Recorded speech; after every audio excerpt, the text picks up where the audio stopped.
Hello, ladies and gents, and welcome to episode 9, 10. I honestly don't remember. Welcome to this episode. Today, we're going to be testing out some changes to the latest difficulty patch that Les Paul released today. I actually have my patch notes here so I can tell you exactly what he changed.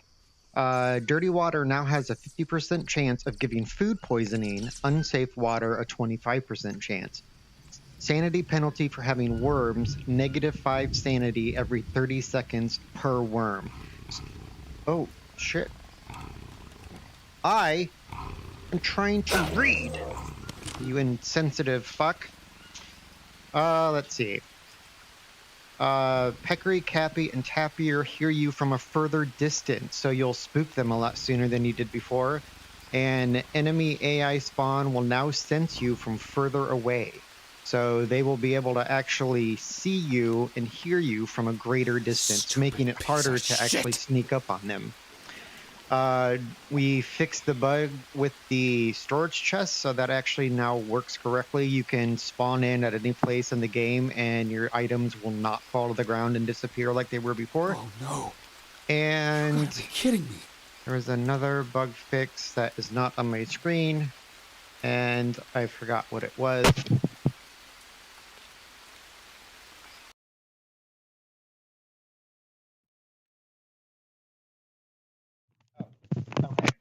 And the mud storage boxes are fixed, and then he made it so leeches are a lot easier to get off your arm than they were before arm and leg, which will be huge because there's a lot of times piece of shit that you would try to get them off, and it would take forever if they were at a certain spot. You gotta be kidding me! And since leeches take a lot more sanity now than they used to, this will be especially helpful. Let's see, just put you two there for now. Need to wash off already. So, I say today we do some hunting. Shit. Seriously? I didn't look at what his sanity settings were at, so we're probably not going to play around with that too much. And then obviously what we had coded in for the Cayman isn't in this particular patch, but since I don't really have that working as I want to anyways, it's not a big deal. We can always add that stuff later. Just want to familiarize myself with what I have and when it's going to go bad. All right. So we're in a good spot. We don't really have anything that I do want to check my water. Empty. Okay.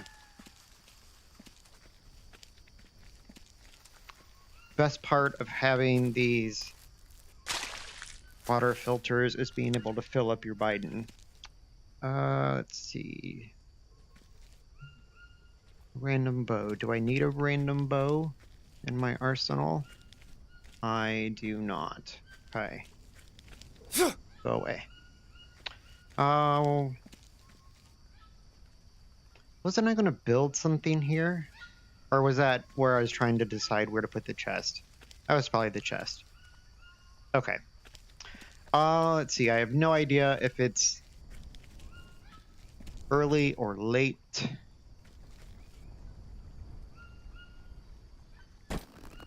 But let's first of all go over here and see just how much sooner the animals can sense me. Wow. Did I seriously just scare that? Oh my god. Well, the testicle animal isn't afraid of me. So let's get out here in the open so we could actually see them. Okay, so if we just stand here and don't move, it will take them longer to sense us. So once I actually get one out in the open, I'll move towards it to see what that distance actually is.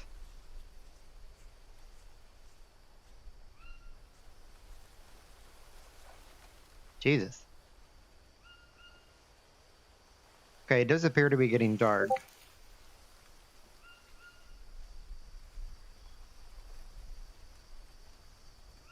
Let's see. None of them have come back yet.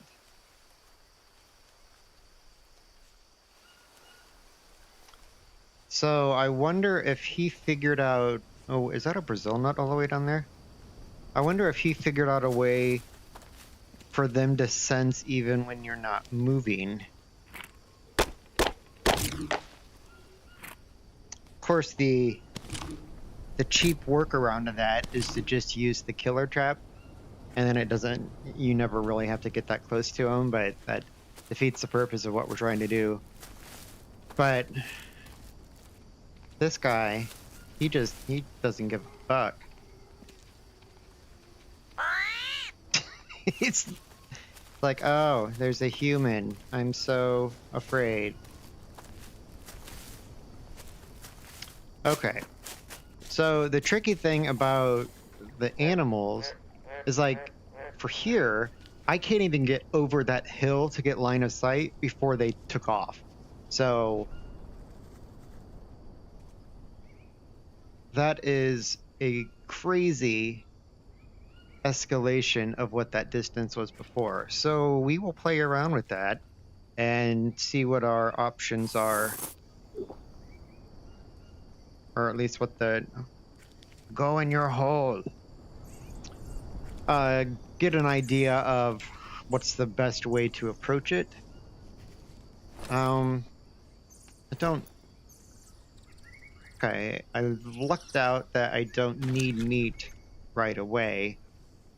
Let's see what's causing my levels to be down. Okay, a little bit of that.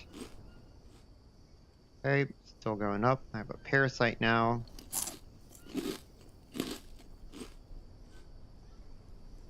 Let's see, that. Okay, that didn't go up anymore, so I'm good with that. Carbs. Okay, didn't go up, so I'm good with that. So it's probably just some protein and maybe even some more water that I'm down. And that's fine. Okay. Oh, shit. Seriously? So that is... at the beginning of each weekend, I try to give myself like a chore or a goal that I want to accomplish before I go back to work on Monday. Mainly because if I don't, I tend to just lay around all day playing video games, working out in my yard, or watching movies with my dogs. So every now and then I actually feel inspired to be productive. So this weekend, my goal is to get rid of Jake's dialogue. So every time that he starts cussing and swearing, I'm going to completely remove those audio cues from the game, or at least look to see how I can do it. So that is my goal for the weekend. And if I can accomplish that, then I should just be declared a hero. A national hero. I'm going to send Joe Biden a letter and ask him if I could have my own nationally recognized holiday.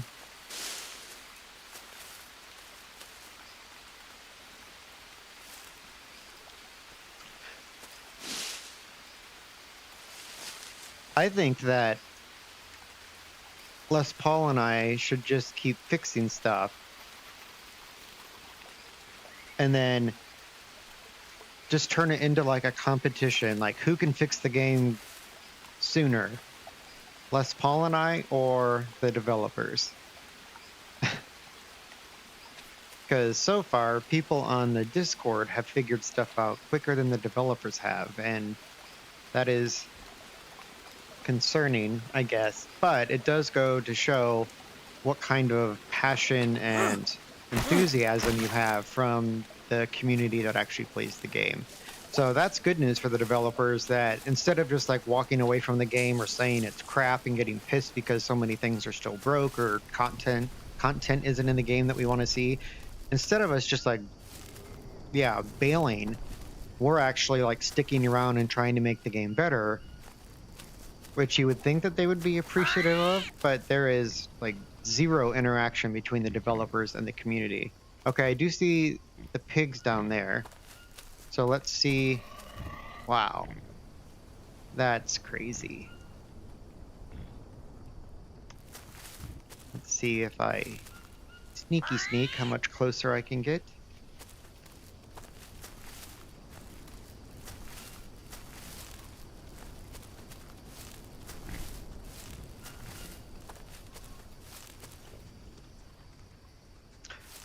I read in there somewhere. Jesus. So I would say, just weird guess, but let's say that's like 30 feet. Whereas before it was probably 10 to 15. So, wow. So I wasn't even moving, and he was scared off, like down there by that dark green plant. I was actually just going to say, I think your best strategy is going to be to crouch and just kind of wait for them to come to you.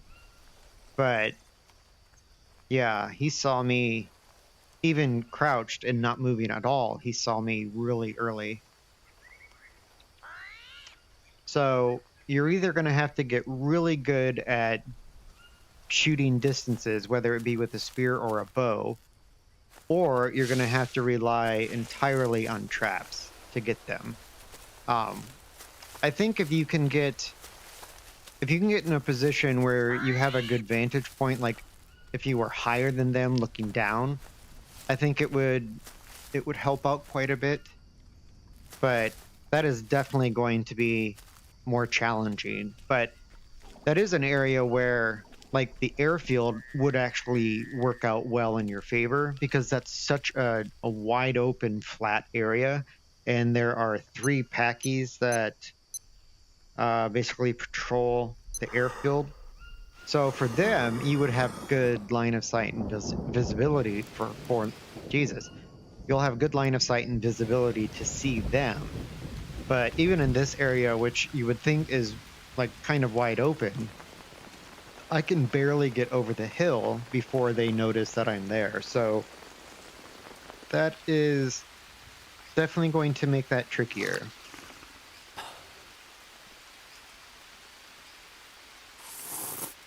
Okay. Oh, thirsty. All right. Good on water. Oh yeah, I was going to cook those.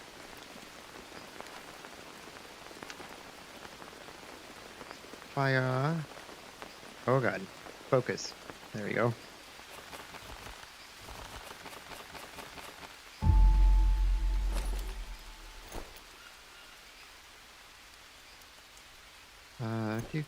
Do.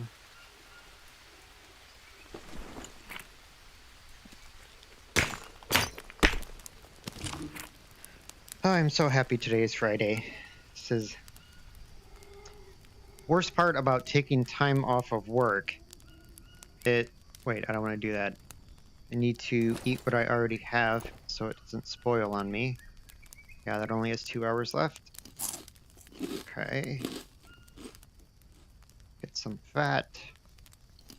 Ooh, he likes that. Okay, and then should finish up with carbs. All right, and we're basically full. So about 8 hours on those. We're good on those. We're gonna lose these in 4 hours. Okay, we're in a good spot. Let's go check out our critters again over here.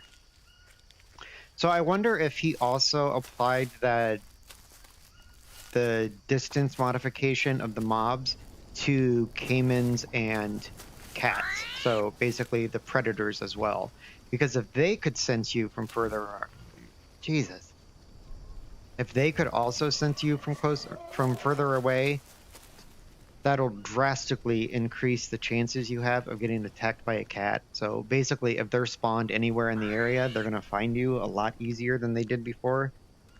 Let's see, let's use some crap arrows in case if I don't hit him in the right spot. Oh my god, are you kidding? Les Paul, what did you do? How am I supposed to survive?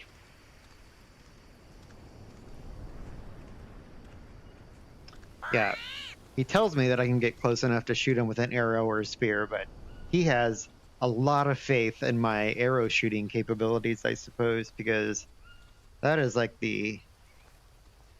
I mean, yeah, I'm pretty sure that I could hit him, but something was trying to sneak up on me. The odds of getting a headshot are drastically reduced, which means you're going to have to chase whatever it is that you shot. And then that opens you up to getting hit by snakes and spiders and all that other stuff as you're just like sprinting through the jungle trying to get your pig with an arrow in his ass. And they definitely, I don't know if they run further away than they used to, but they take way longer to come back after they get spooked.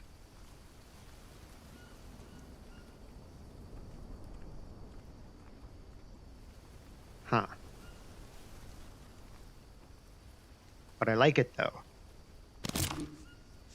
Like we said before, we don't like the idea of the game basically handing anything to you. So the more that you have to work for something, or the harder it is to actually achieve something, God, that I need him to despawn because that scared the shit out of me when I saw him there. The more you have to work for it, quite frankly, the more rewarding it's going to feel, the more engaged you're going to be in the game, and the more immersive the entire thing is going to feel. And that's kind of why we play VR in the first place. I mean, anybody can just play like flat screen games to pass the time or whatever, but even in games that are kind of cartoonish or whatever, our human brains basically operate to where if your field of view is covered with something that's immersive that you're paying attention to, then your brain gets tricked into thinking that you're actually in that location. That's why if you've ever played like a roller coaster game in VR, people that are susceptible to motion sickness, I mean, that fucks them up because their brain is having a really hard time figuring out why your brain is saying that it's moving, but your equilibrium in your ears know that you're not moving, and that conflict of interest or that contradiction that you're having inside of your head, that is basically what motion sickness is. So when you play a game, a VR game, and you get motion sickness from it, that's actually a good testament to the designers of the game, because essentially what they're saying is that their game has convinced your brain that it is actually doing whatever it is that you're doing. So kudos to developers that make people feel sick from their games. Now, I mean, they can obviously take steps to make it a little bit more comfortable by not having like drastic or fast movements, or I mean, that's why there's always a difference between VR games and flat screen games. Is there's a lot of things on a flat monitor that your brain can tolerate as opposed to VR. So that's why you'll never see me play a racing game or something like that in VR, because that'll make me sick faster than anything. I tried playing I liked Elite Dangerous back in the day when you could actually when their updates still included VR. Once they went to the Space Legs thing, they stopped supporting VRs, and I haven't really played it since. But I always loved that game because you actually felt like you were flying a spaceship. Now, I've also tried other spaceship games like that, and I couldn't do it. Like, the ships just flew way too fast, and it was kind of jerky, and it just wasn't a very well, to my brain, it wasn't very pleasing at all. I would get sick almost immediately trying to play games like that. So, but games like this where you can just kind of get lost in the scenery, is hands down my favorite type of VR game.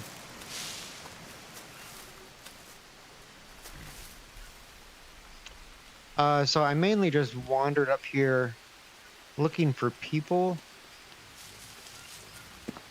I kind of thought if I could,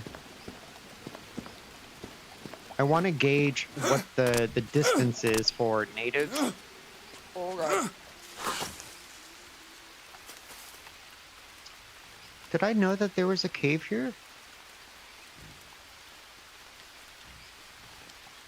It's one of those that just loops around, but I don't remember ever actually coming up here.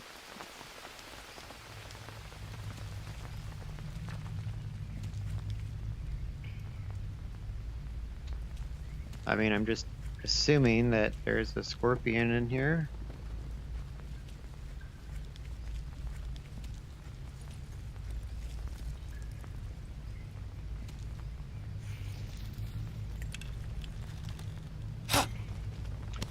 Gotta practice my distance shooting now. I can only imagine trying to use spears now on the large animals, like packies and... Aw, come on, let me out. Let me out. I'll just crouch really low, see if it lets me out. Jerk.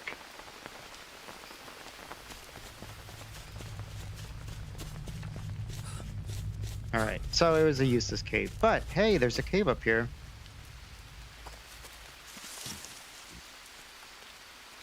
Alright. What are you? I'm just a lizard. See, he doesn't care that I'm this close.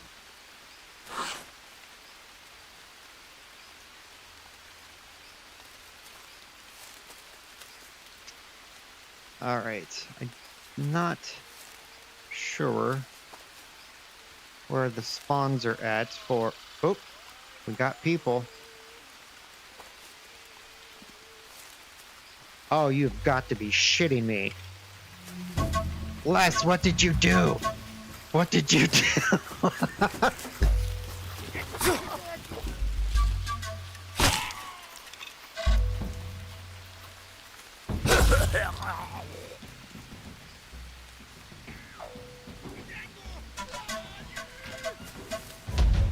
I was so not even close. Oh, fuck. Oh, God. Wait.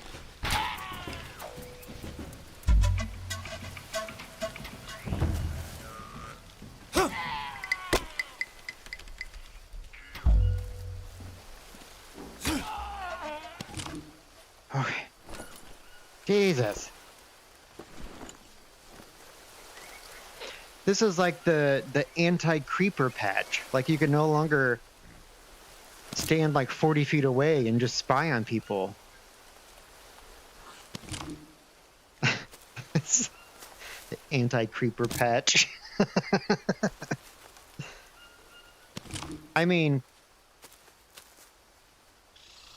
I had just gotten to the point that I could even see them, let alone actually get ready to take my standard pop shots at them. So that's crazy.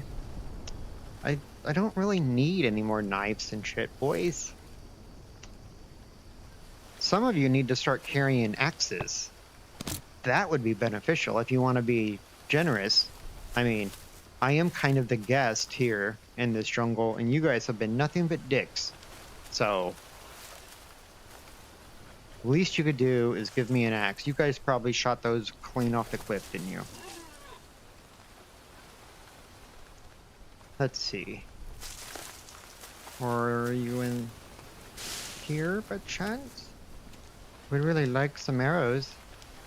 Alright, let's actually go down here and see if we could find... They probably went over in the water. But hey, we survived our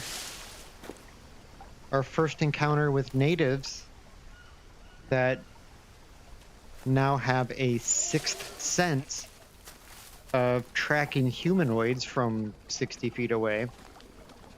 You know I'm going to have to go in there and actually look at what that number is, because my guess is like 40.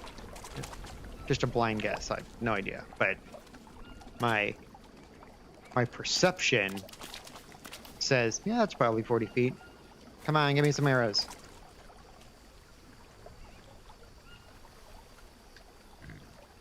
See if I can hit that crab. Nope. Nope. Easy. And that's why I never eat crab in this game. Because they're fucking hard to hit. Oh, did I lose my mushrooms? Oh, shit. That's...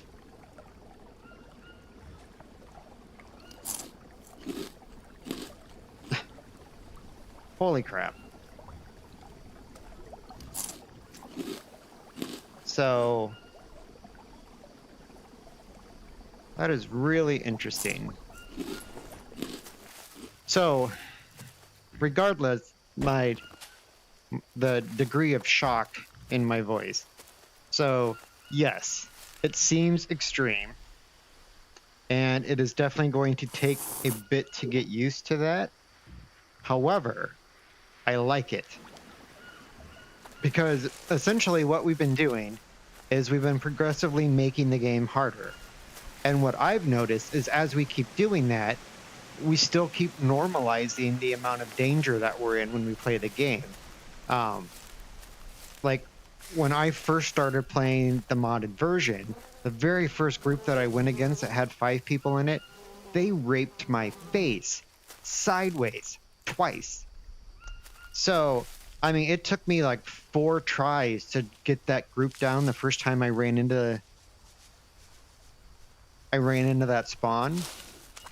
And I mean, it was awesome. I actually had something that I had to try to figure out and get better at so I could keep progressing through the game.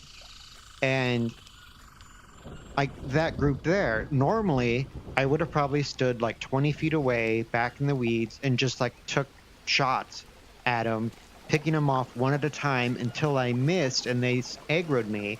And then I would kind of do my usual panic and just try to kill the rest of them before they got me. Well, now you're kind of preparing at the same time that they're coming after you because you're not going to be able to see them much further than where you're going to aggro them at. But I think that is perfect because that removes the ability to basically be kind of like a sniper and just take shots at them from, 20 feet away. So I really like that change. And it's going to take me quite a bit to get used to it. Let's see. So it feels like this is like the closest I could get to him before he's going to take off. And I'm just going to shoot him in the ass. Just going to shoot him in the ass.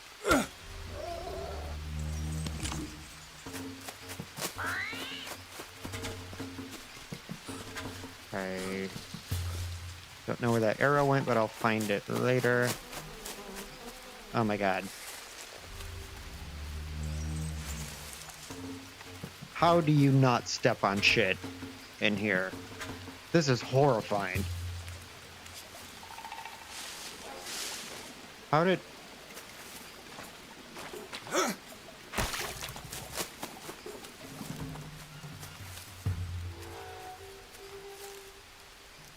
Oh no.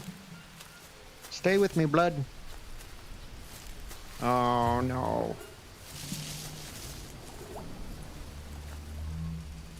Fuck. Oh wait. Blood. Blood. I am so gonna get nailed by a snake in here somewhere. Why aren't you dead yet?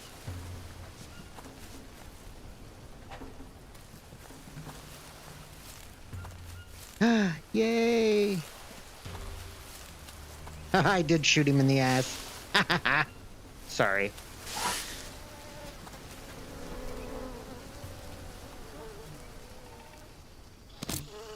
Can I even carry? Yeah, I have. Okay.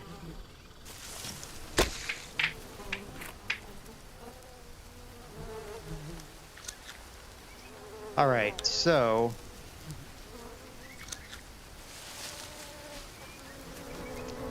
I need to figure out where I am. I need to get better at the accuracy of my arrows, or better at remembering my surroundings Because, I mean, it's fine to just run through the jungle like that. If you've already killed the cat, you know that basically the only things that you're going to run into are snake, spiders, and native. Oh god, I just hit myself in the face.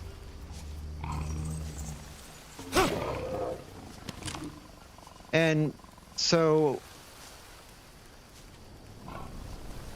Well, that is intriguing.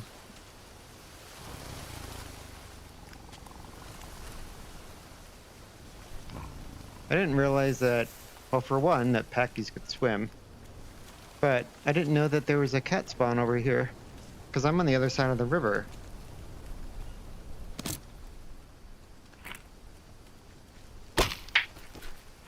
Fascinating.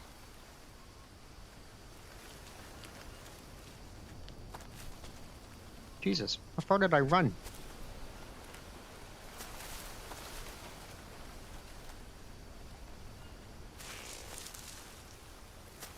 Guys, where am I?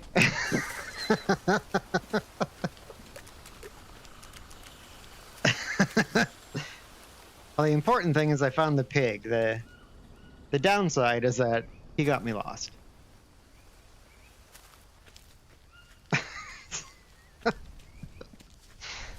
Ah, I don't know. I mean, it wouldn't be one of my streams if I didn't get lost 5 times, right? Okay, so we just need to find... I think it's this way.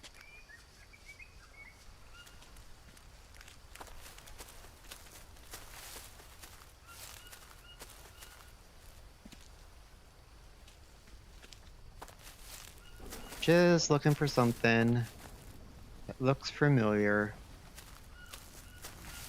Ah, okay. Oh, now I can find that arrow.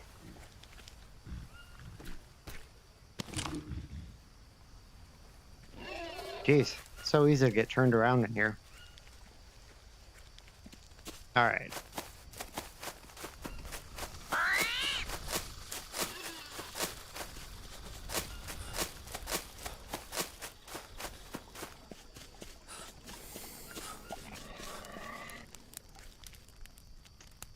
I'll cook one of you. Oh, yeah, let's do that.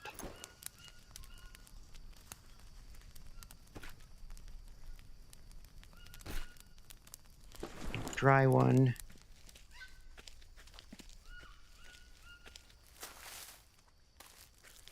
I forgot I had those 2 pieces already over there.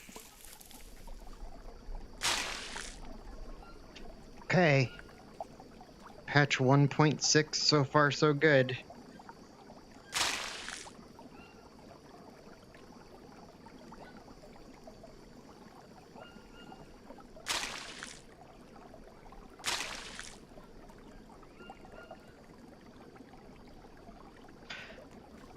I do want to... Let's see, if I see one of those food poisoning plants, I want to grab one. Because one of the changes in this patch is drinking dirty water has a 50% chance of giving you food poisoning, which I think is genius. Because it absolutely should be... I mean, since you can't actually just shit yourself in the game, food poisoning is kind of the next best thing. So it totally makes sense that there is more of a repercussion for just randomly drinking out of a dirty river in the middle of the Amazon.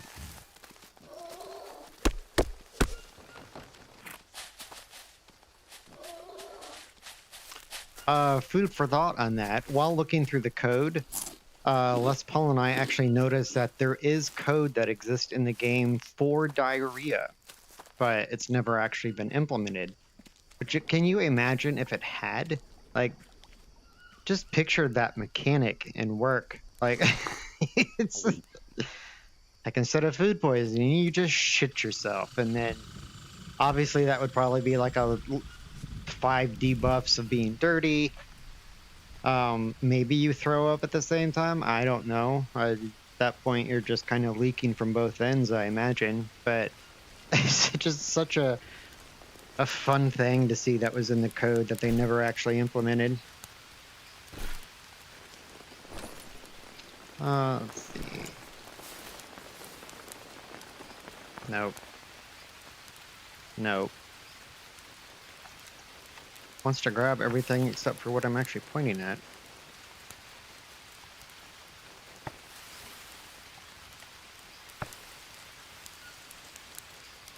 Come on.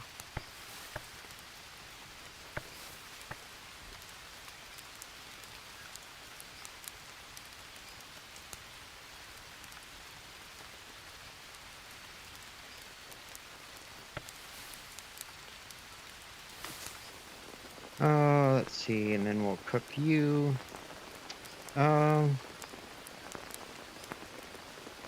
This is probably energy. Yeah.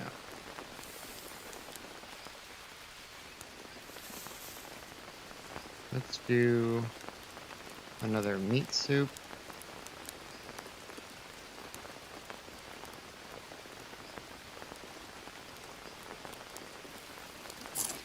Oh yeah, I want to check to see how much time I have left on these. All right. That's unfortunate. Let's see. How many maggots do I have? 2. I'll take one more.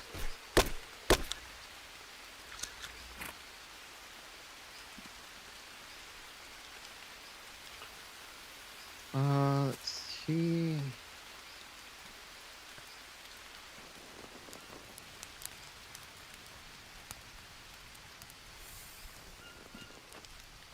Gonna save just because natives can show up at any second. I do want to keep tabs on, well, if that was a different spawn though, maybe. But regardless, according to the code, once you kill one cat, you shouldn't have any other spawns for like 56 minutes or something. And that was probably what, like 10 minutes between those 2 cats, maybe a little bit more because we fought natives in there. But it just seems really early to have 2 cats like that. Like, if this was still the patch that I was playing the other day, like I had adjusted those timings, so it wouldn't have. I guess I would have understood that more, but I don't. Yeah, I guess I don't know if those adjustments were made. And what did I do the other one? Oh, it's in the soup. Okay. Good with those.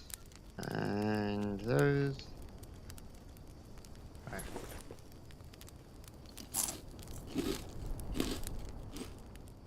All right. We're looking good.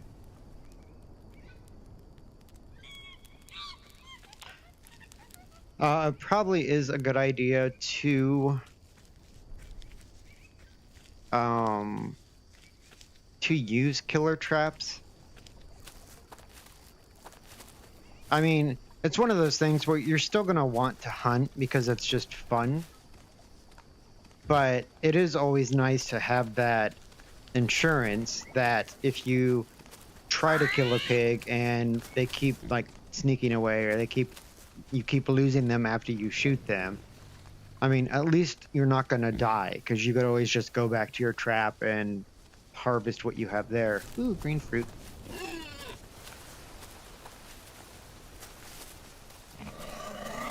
So just kind of a nice backup, but then you can also just pay attention more to the glitches that are in the game. So a lot of times, if like when I came over here, I scared a pig, which will run off, but they're just as likely to like run more towards you than away, depending on how they get scared, or if they get stuck on a log, or if they're in the middle of the lake and they can't get out or whatever.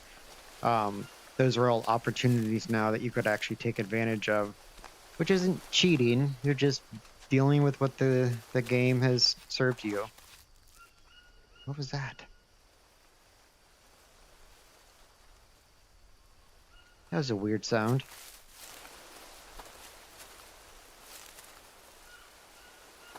I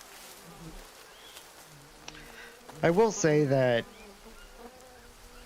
um, one of my concerns with how much we have modded the game is, I mean, we always knew that when they actually came out with an update that it was pretty much going to break everything that we've done and that we'll have to go back in and redo everything, which is fine because we take notes on our changes so we could always go back and adjust or redo them or whatever. But I mean, that's one of those things that basically we're going to have to do because both of us have tried going back to, well, not only just going back to play vanilla, but just watching people play vanilla. And playing on this modded version has kind of ruined vanilla for us. Like, it's not really that interesting anymore, which is a little concerning because that's what literally the other 99.8% of the population is playing. But I mean, when new content comes out, we're still going to have to like redo stuff. And because I don't think that even like if the second expansion came out, like the Spirits of Amazonia or whatever it's called that the flat version has, I could probably be content going through that on vanilla the first time just because I've never seen that map. So for me, it would be a lot more focused on just exploring and figuring out where everything was at, as opposed to still just trying to survive and like complete challenges and stuff like that. But I still like the idea of keeping it difficult. I mean, I guess one thing is that if you do go back and play vanilla for like an expansion and then come back to this mod, you're going to have to kind of like adjust all over. There's that fucking cat again. What can I say? The cat has kind of a boner for me. Man, who cares about how skittish the pigs and capybaras are? I'm just going to keep killing this cat that comes to my base every 6 hours.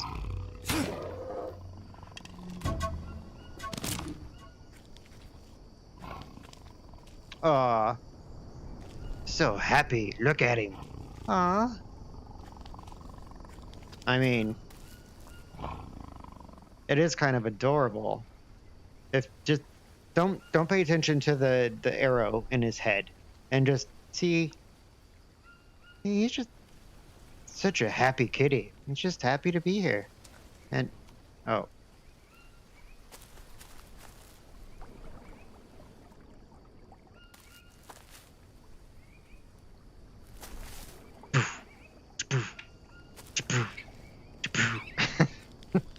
Stop it. Ah, poor kitty. Oh, it's like he's having a dream that he's running. My puppies used to always do that. I mean, the puppies were alive, whereas he's just resting. Just don't pay attention to him anymore.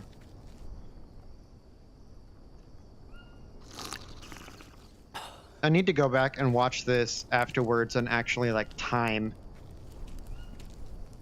what was like how much time passed between the first spawn that I had in that exact same spot and then that one. Because I'm guessing it's not very much. So this probably also means that if I'm just over here cooking or even just like standing over here looking at something, when that patrol on that island comes up like towards the river where they're normally at, I'm going to be within their aggro range now.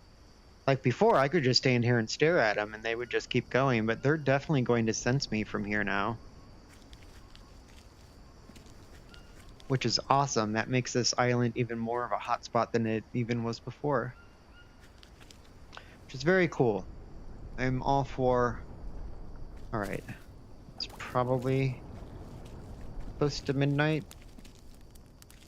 And that'll go out while we sleep. We're not cooking anything. Do I have anything that's going to spoil?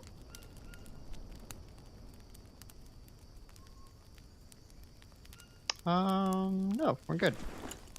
So we will just drink some water and head to bed.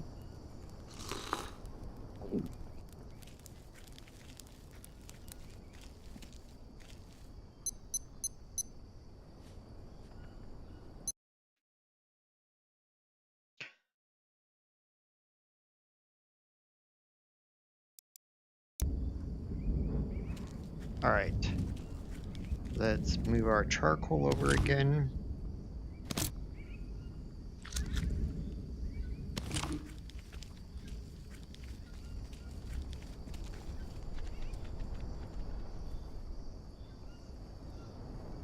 I hear the pitter-pattering of something, but maybe it's just the frogs.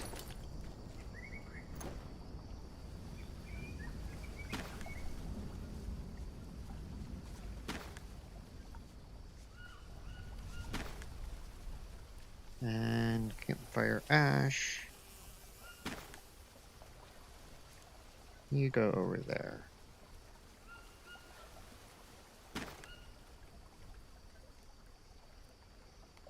Alright.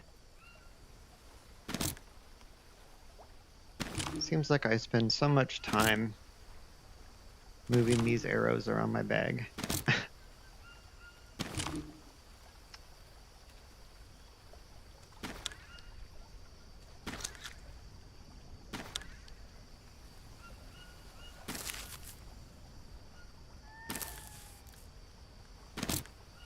Okay. Perfect. Let's see. Let's save.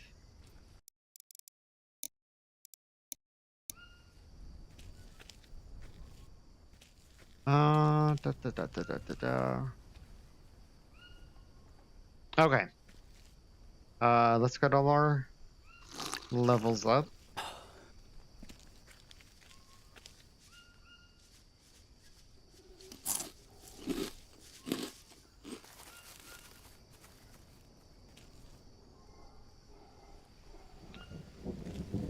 Not entirely sure what that shuffling sound is. Okay. Forgot I had these. This is perfect.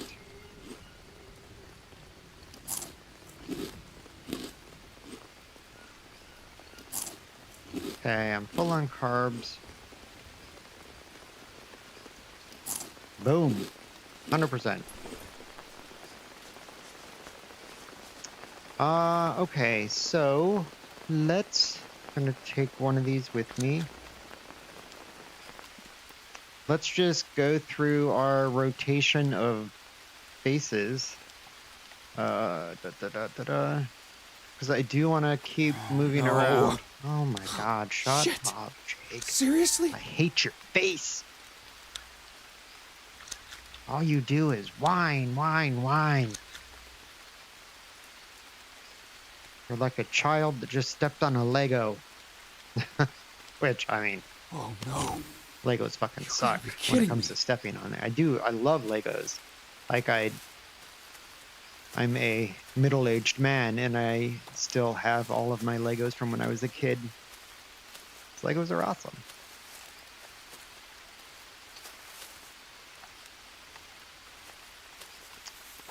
So you have to be way more cautious now on how quickly you move through the jungle. Again, well, that's fucked up. You cheating bastards. Oh, are you fucking kidding me? Oh, shit. You guys are pretty fast.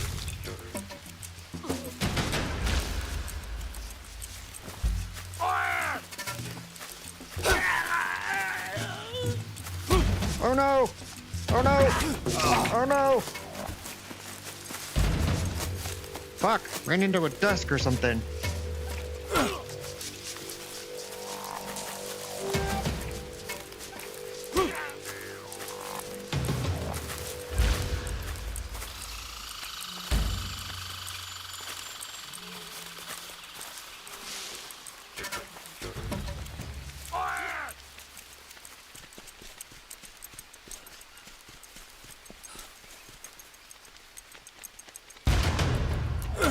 You're at my house now, bitch.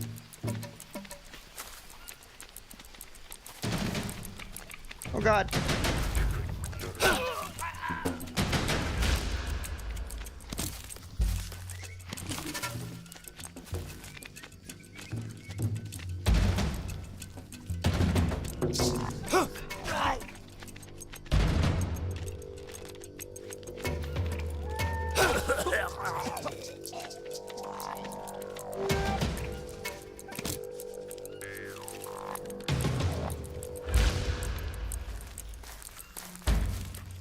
Where's the other one at? Where's your friend? Oh my god, what the fuck was that?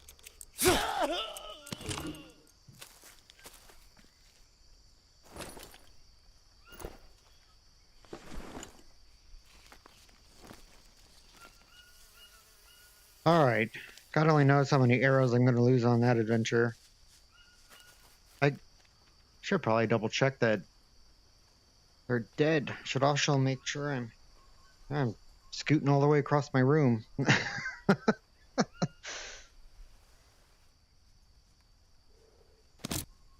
Alright, I missed one up here, so let's grab that first before I totally forget about it. You. Oh, under the log.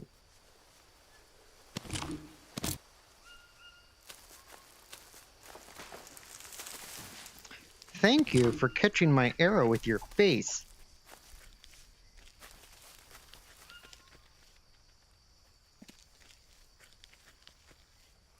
Did I already loot you?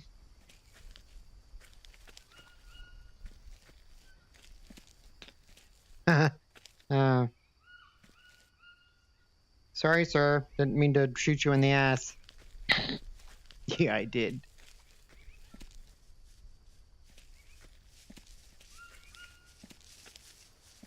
So the other archer... The fuck is that? The other archer I must have hit, and then he just died somewhere else.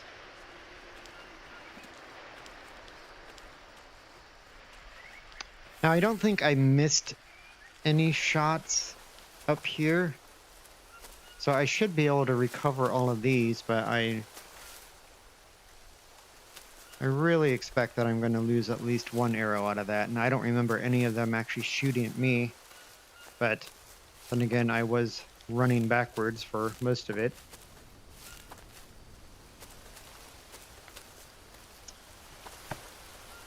You know, you guys, I had shit on my list to do today, and it didn't include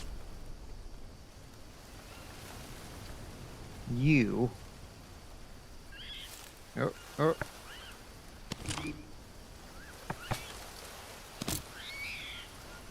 Just, I like, oh, come on.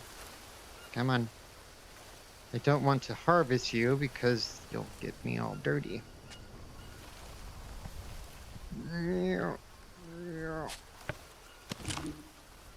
What is that? An arrow? No. Okay. So I'm missing one arrow, which, considering how quickly they came at me, I should be happy that it's only one arrow. But I definitely ran out of arrows that time, which is why I had to resort to... Is that more singing? That's why I had to start running around the corpses and pulling arrows off of them. So somewhere there is going to be... There's definitely a native that I'm missing. And he has one arrow somewhere in his body. And I would like it back. It's my arrow, not his. He's just kind of being a jerk if he continues to lay in a bush somewhere and not give it back.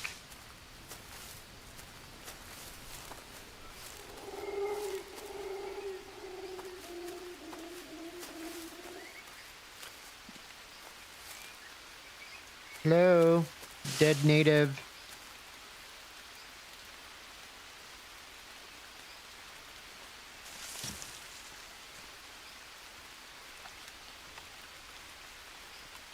I need to do something with those before they get stuck there. I mean, you can still harvest them and get them out of the way when they get stuck in the mud mixer, but it's a pain in the ass. It's another thing that I need to spend more time looking at, is trying to... I mean, there are obviously some items in the game that will never go static, like Bowls and shells are a great example. There are things in the code that exist where they essentially say if the player owns an object, so if I have physically interacted with an object, like I pick it up and drop or whatever, it gives me ownership of that item.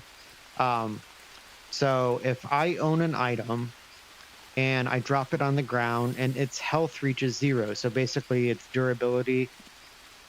I haven't gone this way yet.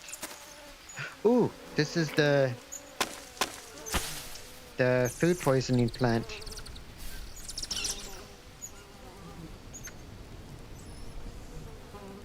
Don't. This is, oh well, must be all I get. Oh, let's see, is there a native over here? We did run through this way. I should probably get bandaged up too.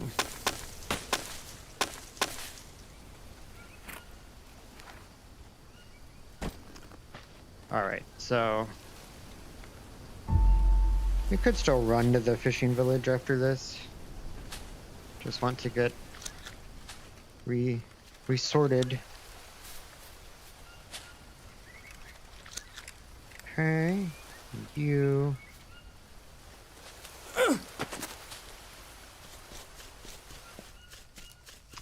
Since I was down to that one fucking Cappy. See, that stuff is just gonna like scare the shit out of me because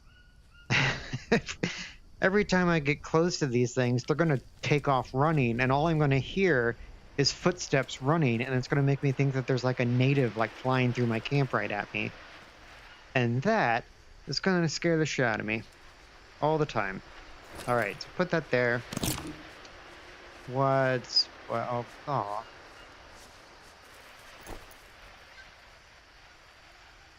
I'll leave you there for now. Alright, so we're just going to concede that we lost an arrow. Eventually, I'll have a group where it's just down to me and one archer, and I can farm arrows off of him, but that was kind of a shit show for a hot second there, and at that point I was just trying to survive.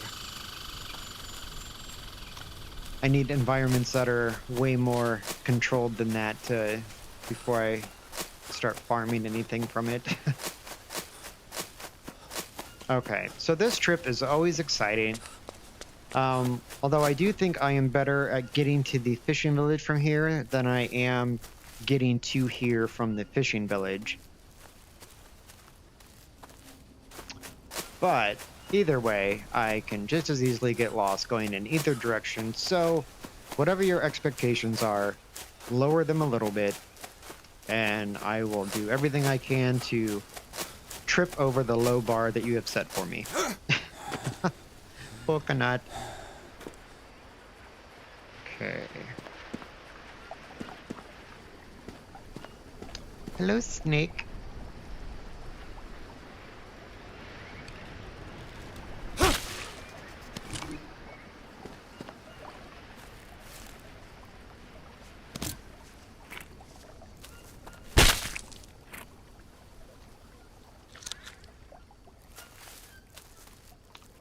I don't think I need you.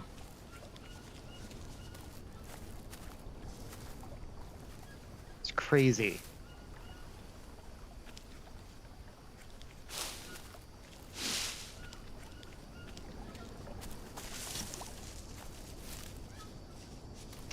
Now, combine that with, like, if you take the Cayman and you up his hit, well, at this point it doesn't matter what his hit points are because we still have to figure out the whole headshot thing. But take a... It's another one. Take a Cayman.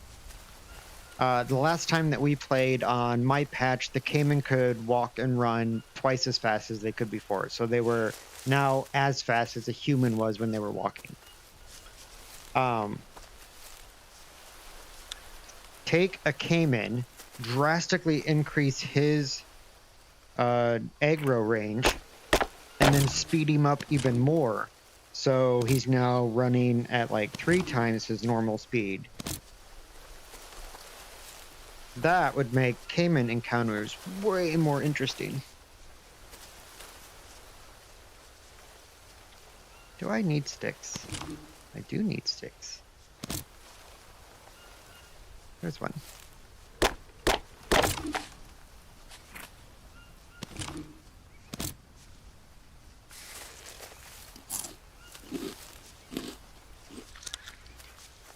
Three. I don't need another one of those.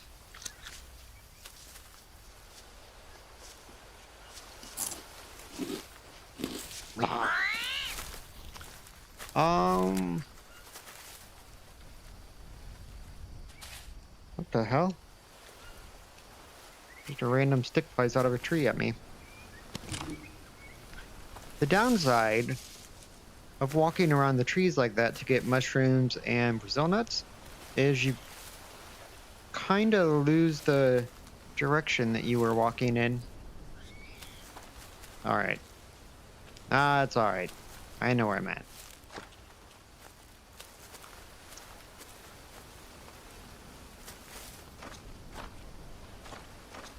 It is kind of freaky, though, that it is incredibly likely now that natives will sense me before I sense them.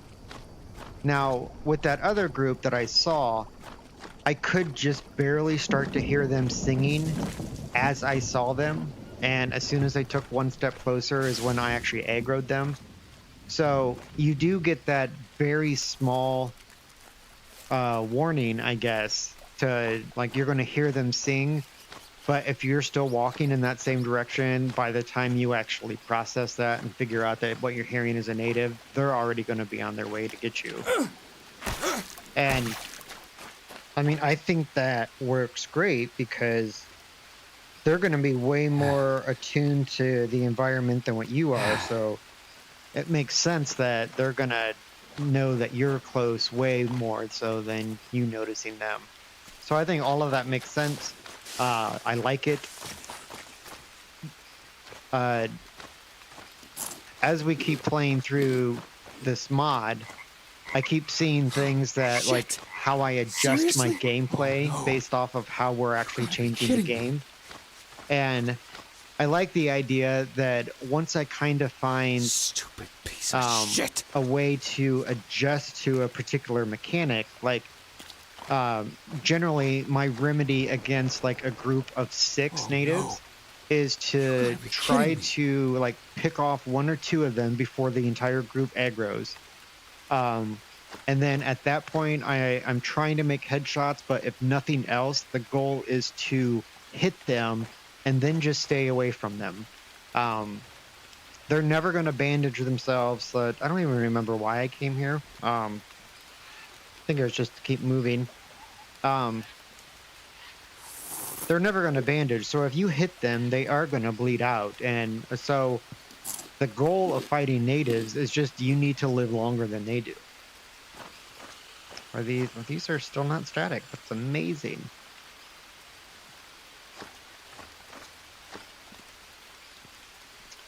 Let's see, what do I have here that I can tear into? Let's see, get rid of those.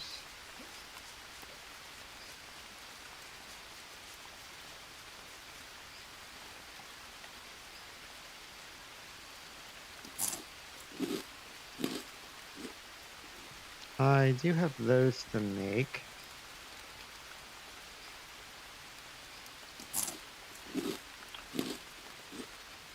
Probably just need water.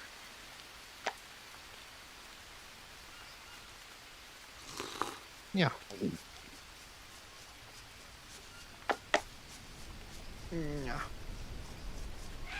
Let's see, are these 2 static now? They are.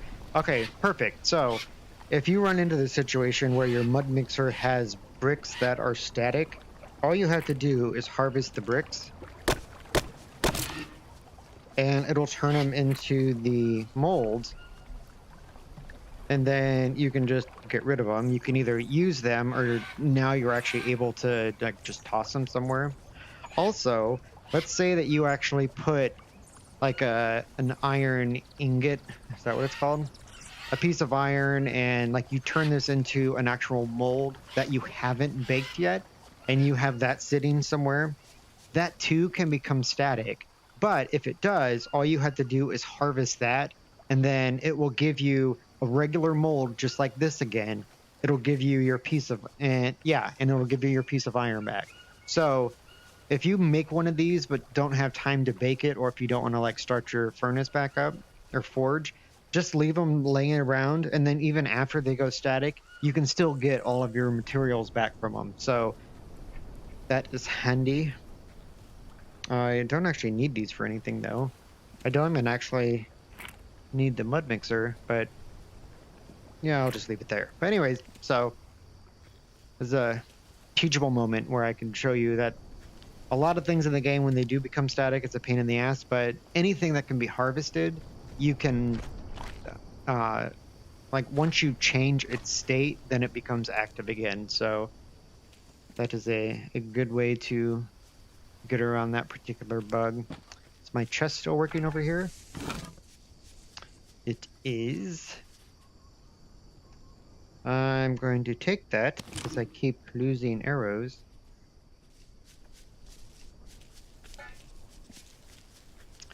Let's see. Let's go get another turtle, just because we're here.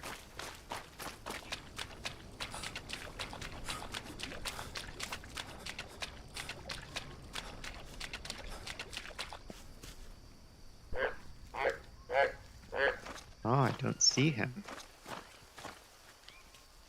Turtle. Is that you over there? Yes.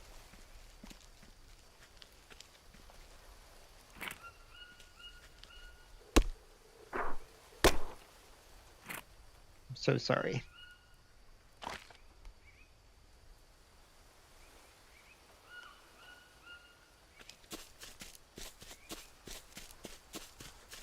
All right.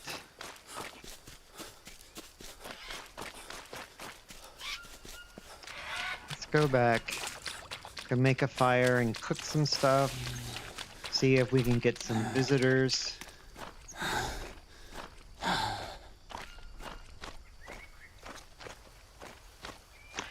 I do kind of... I know I've said this before, but I do kind of want to start building some structures. Now that I know that we can consistently get natives to spawn and come after us. Why do I have that in my bag? I am curious, like if you have a group of 6 natives trying to get into your base and they're pounding on a wall, how quickly does that wall collapse and they just like bust straight into your base? It just makes you wonder like what kind of defense you can actually put up against a horde of natives. Like, is it even worth trying to build fences or frames with walls or anything like that? Or, I mean, if they're just going to bust through it in like 5 seconds, then you're almost better off not wasting your time with structures and instead just trying to better position yourself so you can fight them and survive. I mean, it would almost even be better just to like have a platform that you stood on, so it would at least take them longer to get to you because you're up above them, you're not actually on the ground. The downside to that is that you can actually kind of glitch mobs, because when I've used that in a couple of my tests before, and if you basically hide from them after they spawn, they can kind of do weird things and get a little glitchy, and so it can kind of break the game if it just, yeah, bad circumstances or whatnot. But it's not something that I've tested a lot, so I don't want to say that that happens every single time, but I have seen it happen though, so if nothing else, it's just a concern to know that exists. What are you? Oh, you carbs. Don't really need anything.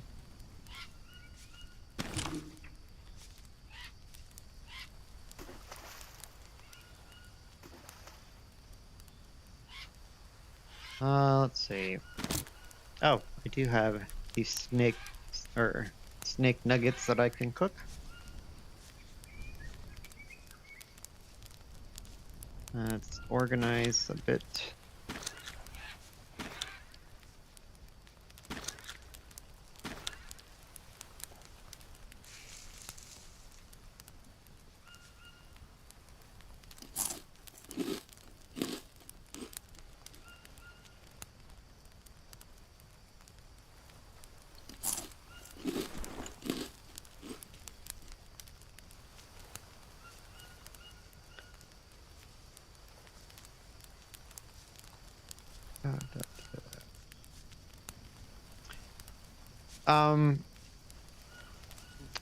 Yeah, so I am totally digging the changes in this patch.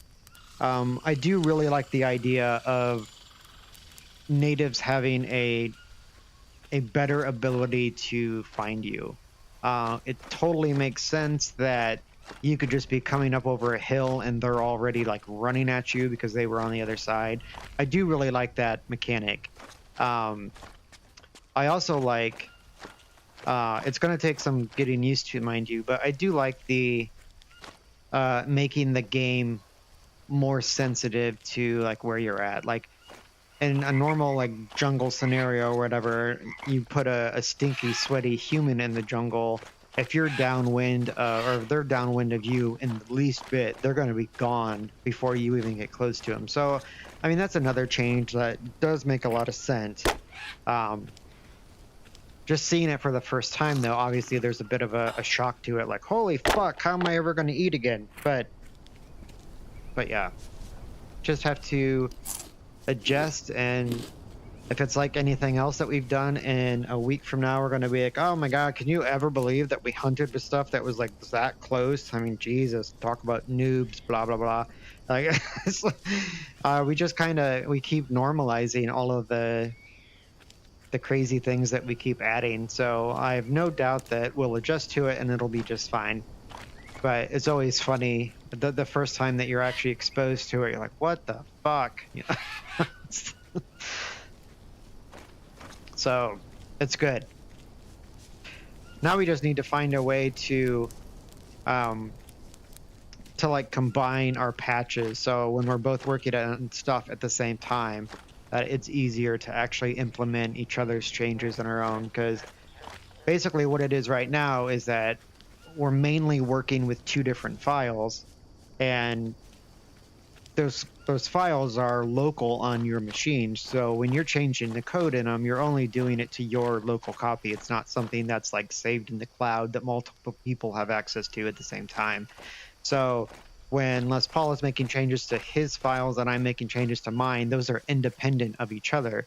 So basically what we do is we have a patch like this that he'll send to me, or I'll send mine to him, and then you just kind of like work through like what the changes were, if you like them and whatnot. And then if it's a go, then one of us will then go through that same file and then we'll adjust it to the settings that were added by the other person. So that way you have two of the files that are the same. Did I pick up my snake nuggets? I did. Okay. What time is it? It's close. Is there anything that I actually need to do?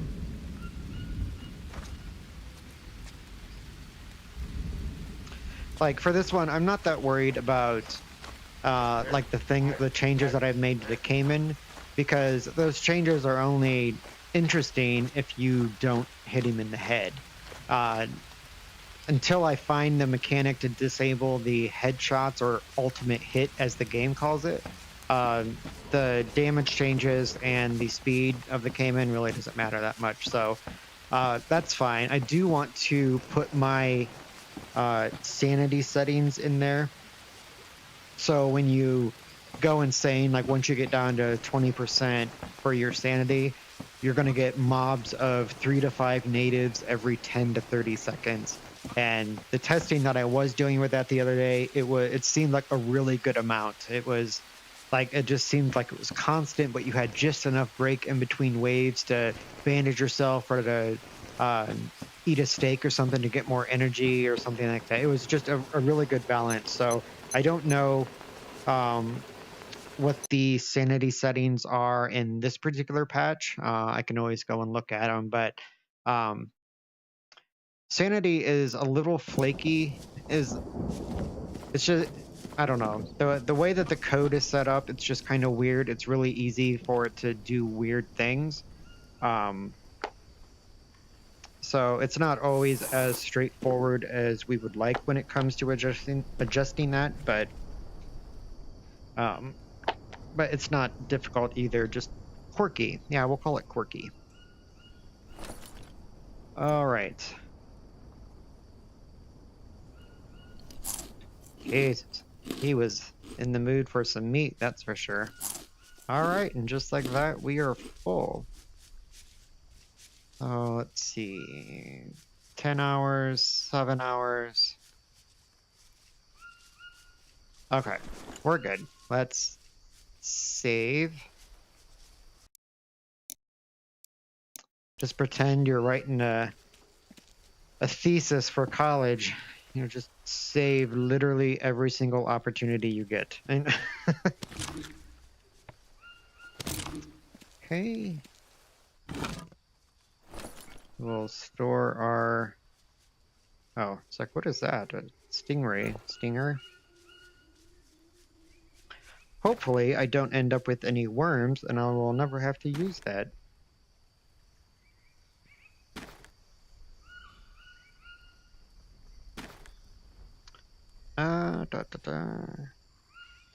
I don't want this to dry. Yeah, we can do this experiment here. Okay. Stay there for now.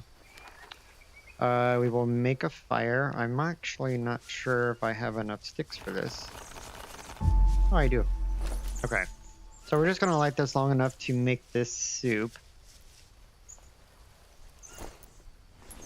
Because I want to test the dirty water thing. And then we just need to hope that it doesn't give me more than 3 units of food poisoning. Drink that because I need the water in the shell. I'm making it in a shell, so in case I need to do it twice. Because I have no idea how strong that the food poisoning is going to be. And it's still a 50% chance, too. So we're not guaranteed that it's actually going to hit us. But, I mean, drinking dirty water, if you have a fever and you're forced to drink dirty water, not only do you run the risk of getting parasites, which are completely going to ravage your nutrients, but you're also going to get food poisoning, which is also going to completely destroy your nutrients. I mean, getting a fever in this game is no laughing matter. All right. I have regular mushrooms, right? I do. So it'll be easy to counter the parasites. Okay. Delicious.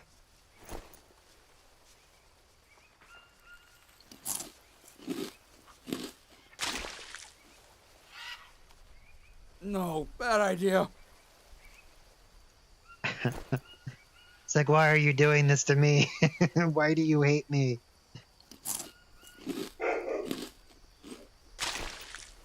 Come on. Disgusting. Ugh. 2 food poisoning. Okay.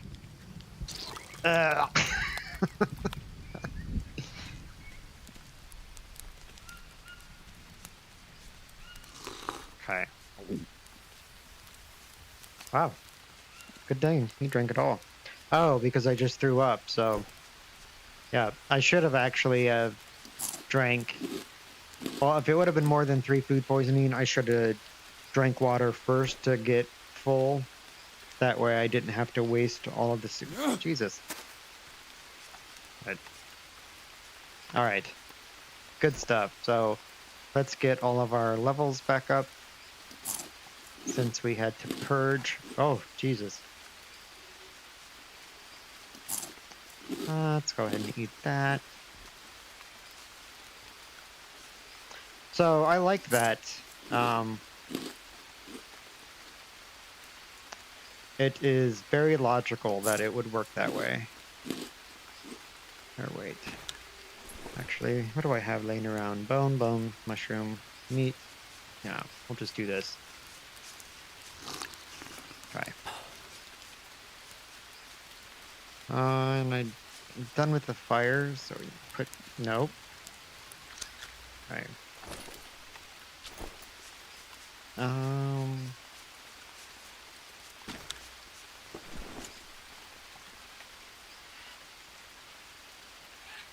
I have 2 turtle shells here, a Biden, a shit ton of bowls. Might as well put one over here. Yeah.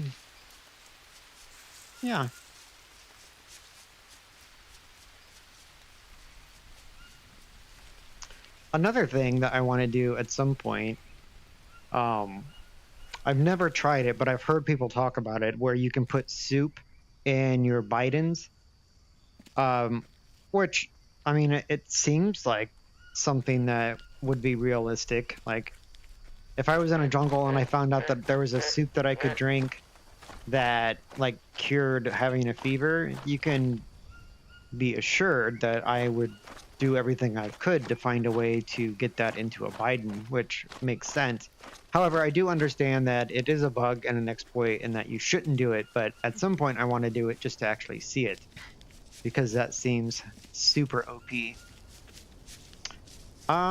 know what? Let's go for the drug lab, because it's been a hot second since we've been there, and there are lots of fun little creatures and obstacles that we can run across on our way there. So I think it'll be fun. Actually, I don't want to use that arrow. Nope. Use that arrow.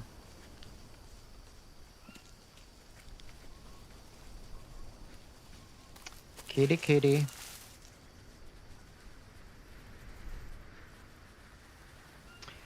Yeah, I know charcoal works for food poisoning, but anytime that I have the opportunity to drink a soup as opposed to eat a piece of charcoal, I'm going to go with soup. Plus, I already had it, and I wasn't entirely sure what the amount of food poisoning was going to be. Oh, God. So...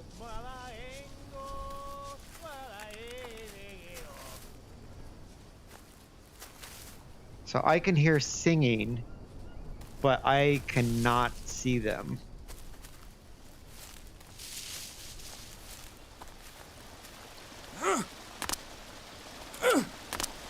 No! No!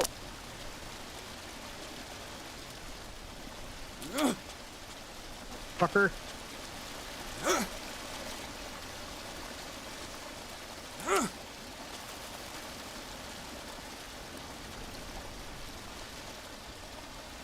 Where the hell are they? Oh, maybe over there?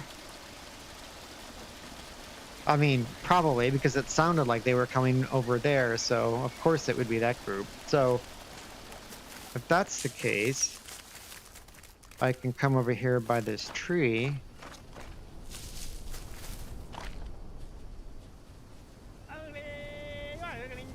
Yeah, that's so dumb. Like, I hear them exclusively out of my left ear right now. So I don't think that I can, well, I'm going to come up here a little further, because I think it's close by here that there is a cat spawn. Oh, are you kidding me? Oh, God! Jesus Christ! You son of a bitch!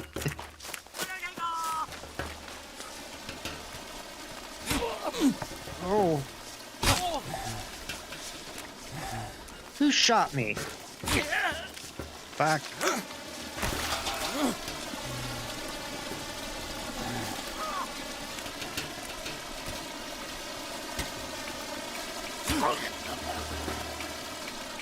What's the matter?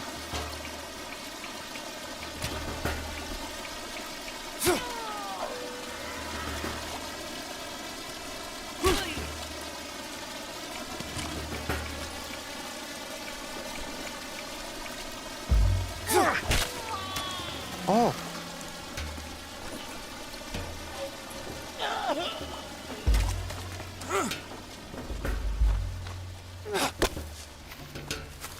That was a horrible throw. Come back. Oh, wait. Jesus. Oh. What are you doing? Sorry, I take it back. Oh, God! Oh, no! No, no, no, no! Don't. Oh, shit. Shit. Oh, no!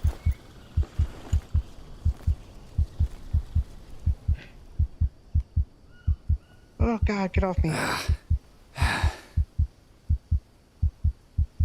Come on. You can do it, buddy. You can do it. Hang on. Don't go into the light. I'm gonna take your knife, fucker. Dude, that is intense. That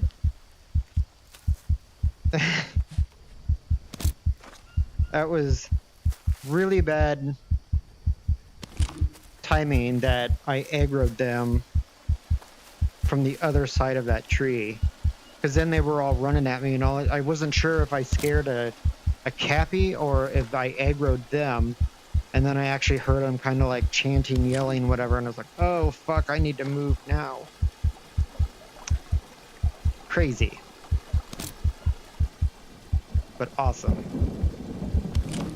So that is, I would say that is probably the hardest adjustment we've made so far. Let's see if I can find some arrows.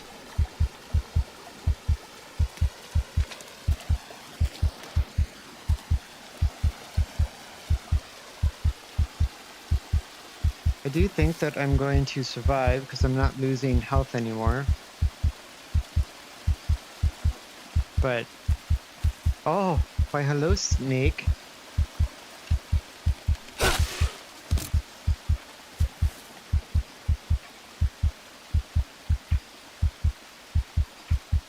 Oh, no.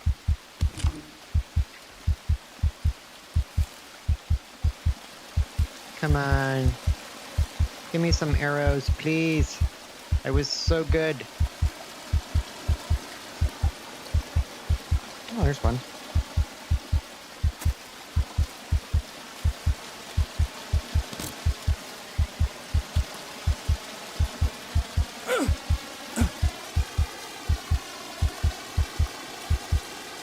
Alright, we're getting some health back. Heartbeat's going away.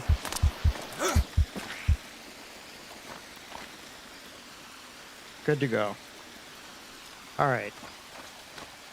The downside, we lost a bunch of arrows.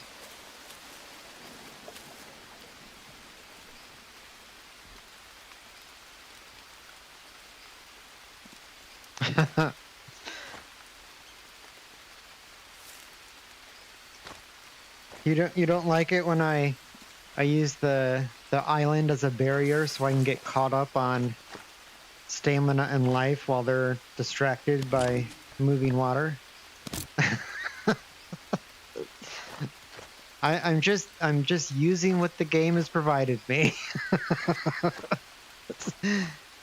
Like, I panicked and almost shit myself, and so that's what I did. That's I'm not saying that it's my proudest moment, but I survived. But I lost. No, actually, I think that's the number of arrows that I had before, so. Oh, bonus arrow. There we go.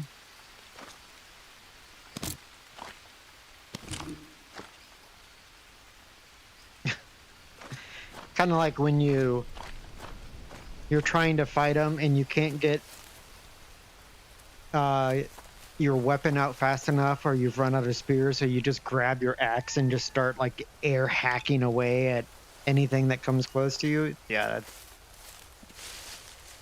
that's like my go-to move when I start to panic. It's like, oh fuck, I just start flailing like I'm having a seizure and hope that my axe actually connects with something.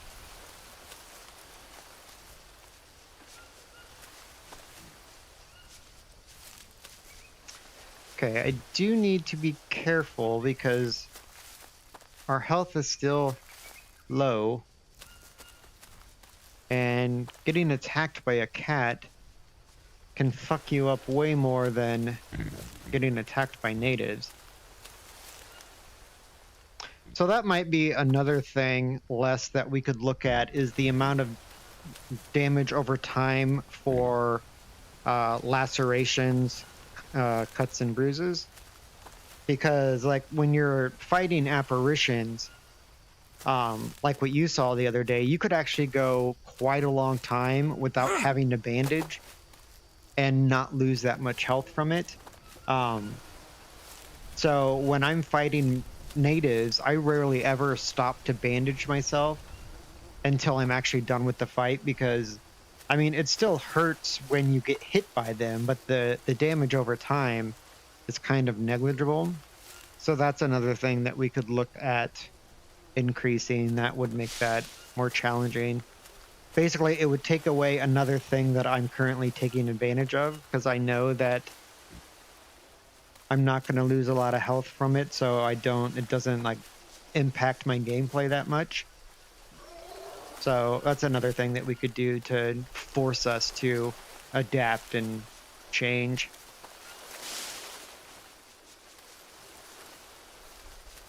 No kitty, huh?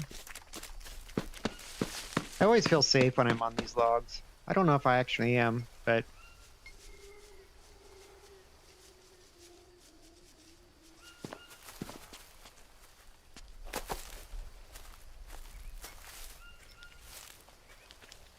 No kitty, huh?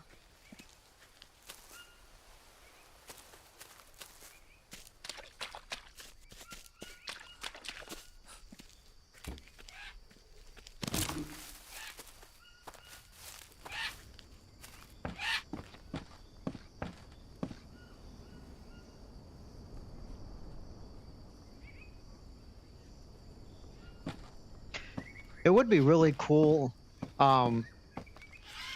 I don't know if it's even possible, because I haven't looked at this particular piece of it yet, but if you could actually control which spawns are in each mob, like right now the count is like minimum of 5 and maximum of 8 or 9 or whatever it is.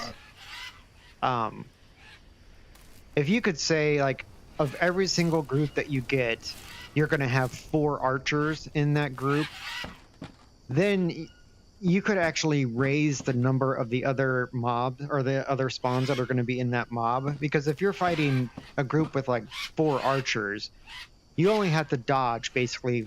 Like, they're not just going to run at you and attack you like the other ones are. So not only would you have to avoid the ones with the spears and the ones that throw rocks at you, which I think those are kind of easier to deal with. Like, well, it's the thing that has to happen first, because they're not going to stop. So you have to kill them before they get to you.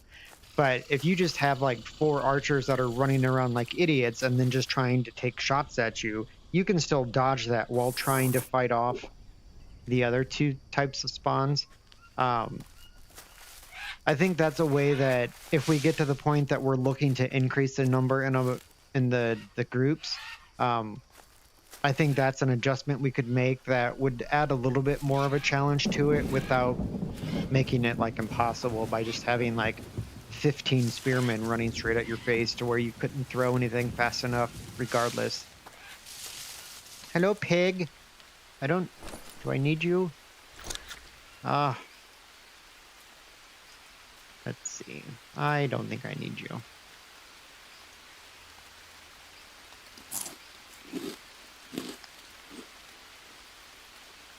just snack a little bit.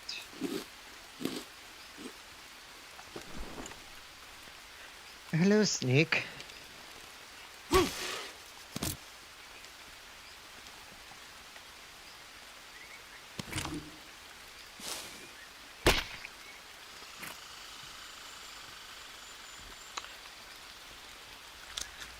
Let's see, let's take a second and actually look at what our skills are at. This is an interesting part of this game that hardly anyone ever actually pays attention to.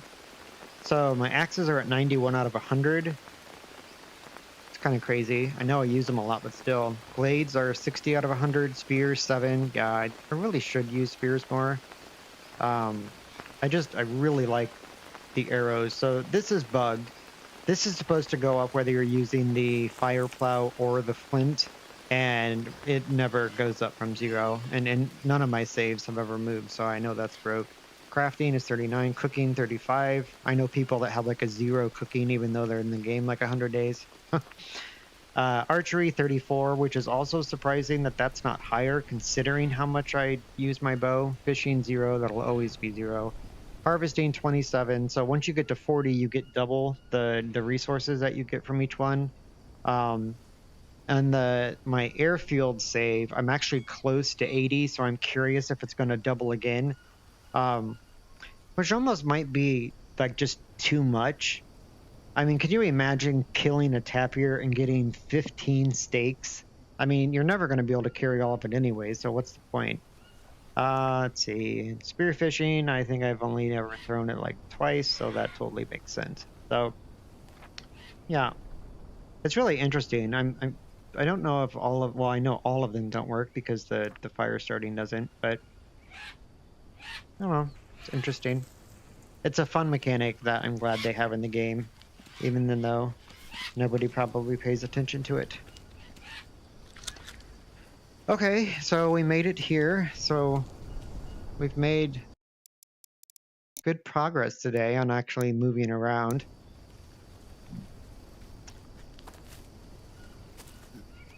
Let's see. Let's build, I think I talked about this last time, but let's go ahead and build a grill rack here. So next time we do make a fire, it is prettier. That's probably close. Let's see, I can't see any sticks. It'll get lighter here in a second. I have 2 planks. I'm actually surprised that they're still there. There we go. All right, let's go knock some shit down.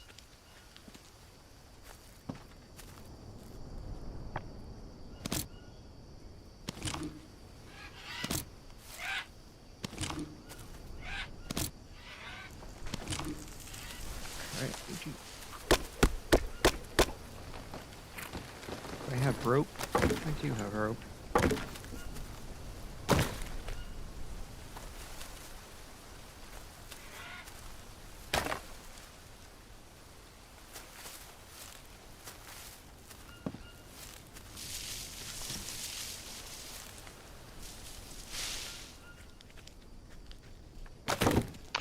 Yeah, when I first played the game, like after I made it through the story mode and I started my first survival mode, I built a little tiny base north of the fishing village on that little island over there.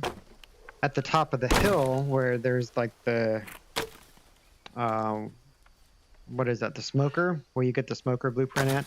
I built a base there, and I really like the way that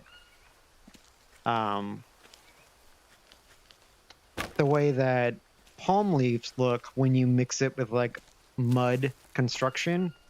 So my first floor was all completely covered in mud, and then my second floor I put palm leaf roof on it, but I still built a ladder on it, so I would still just run around the top of that base even though it was leaves, and from what everyone has told me, I should have like fallen through it.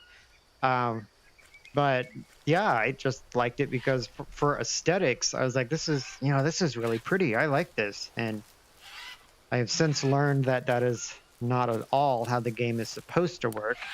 It's like, well, it's not my fault. They broke it in a pretty way. So, uh, so yeah, someday they'll change. I don't really use it anymore. I did use it on the shortcut by Anaconda Island that goes back to map 3. I have that up there right now. So at some point they're going to fix that, and then I'll just jump and like completely fall through it, which will be funny. So it'll be fine. But yeah. Although who am I kidding? With the speed that they fix bugs, it'll still be there a year from now. So let's see. I'm going to. I don't have a mud mixer here yet, do I?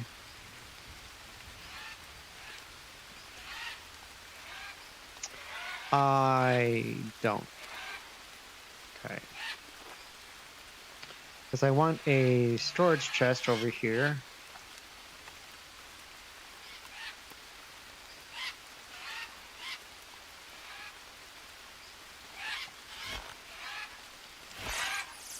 All right.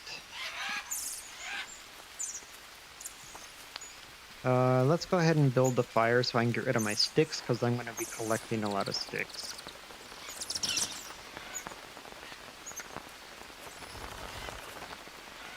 Oops. All right. Luckily, I know where their sticks are already at.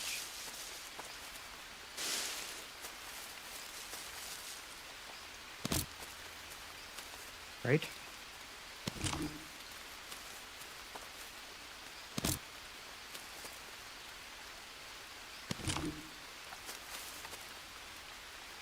Ah, here it is.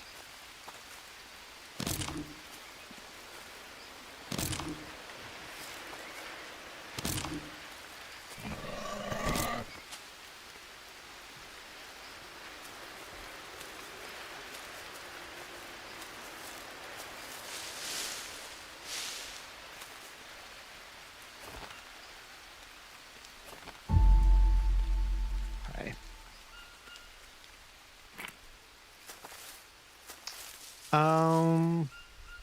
Let's build a mud water filter at the same time, because for all the logs that I have to cut down, the long sticks, it's the equal number that I need for the mud filter.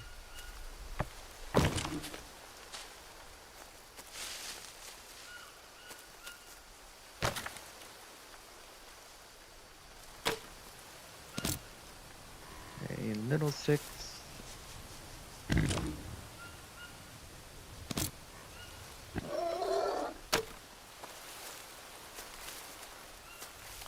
All the animals in this game are afraid of me. I can't help it, I'm just so intimidating.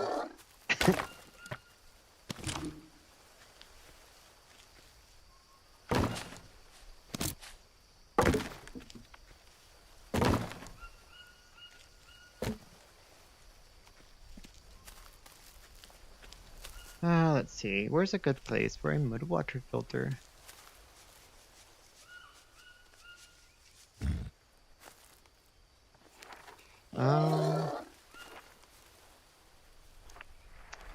I wonder if, like, if I build it over here, what are the odds that natives are gonna destroy it the second they show up the first time?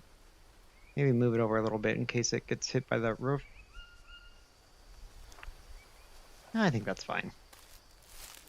If it's not, then we'll just rip it down and do it again. Oh god.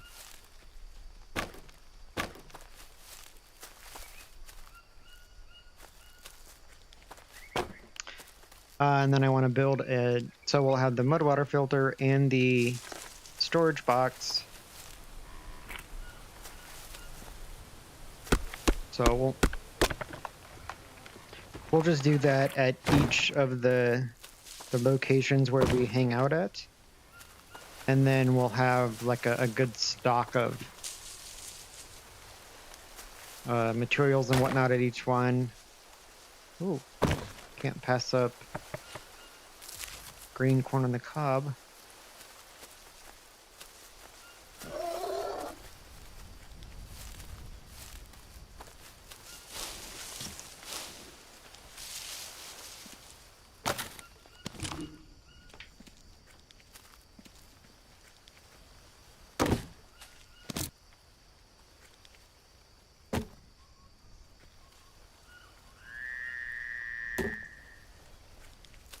Let's see, how are we doing on time? Close. Could I bring...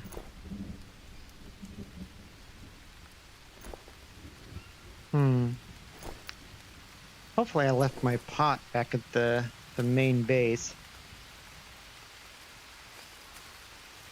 I need to bring shells with me here. I need something bigger than just a bowl for when I have it under the water collector.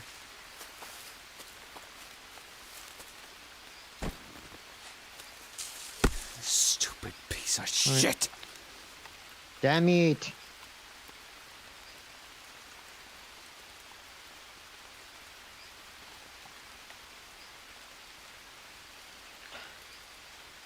You have a better idea for cats. That's concerning. You know, I'm starting to figure out how your brain works, and that makes me nervous that like, you'll never guess this new update. They now fly out of trees at you, and they have 6 hands instead of 4. They're also wearing Freddy Krueger gloves, so they do 10 times the damage. And they only attack your face, so you can't bandage yourself to save yourself because it's your face. I need to rest. All right. Whiny baby wah wah. All right, well, Jake's whining, so we have to go to bed.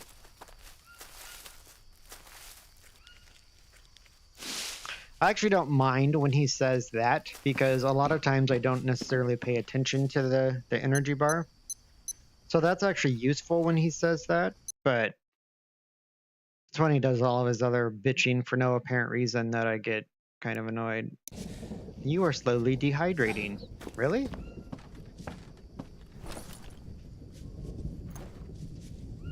All right.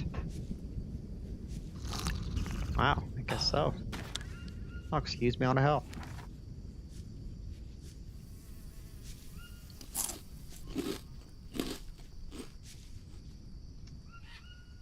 All right.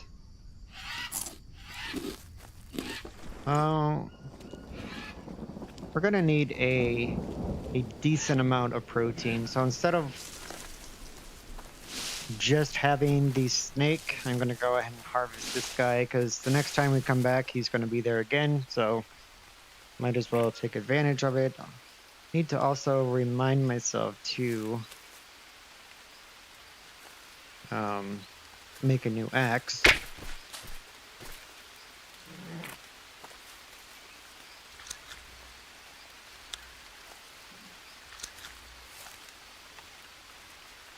So gimme. There's a rock.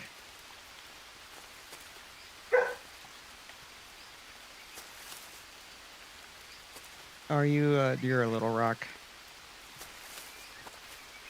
He must be from Arkansas. Well, actually, since I found 3 of those, I can use the little rock.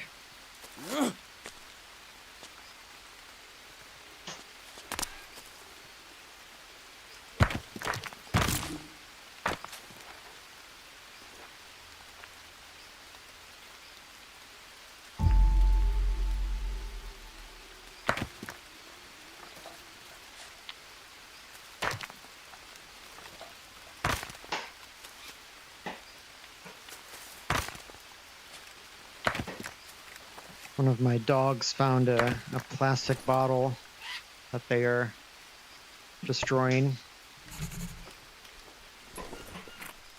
All right.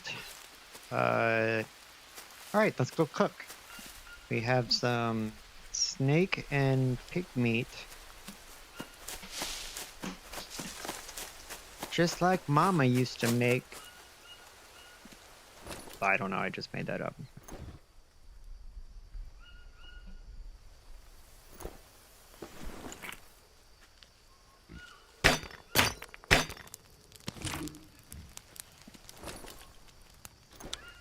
Aw.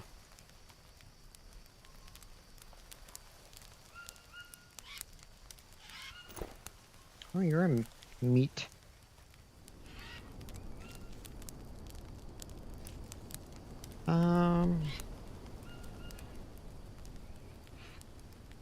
We'll put one in the soup.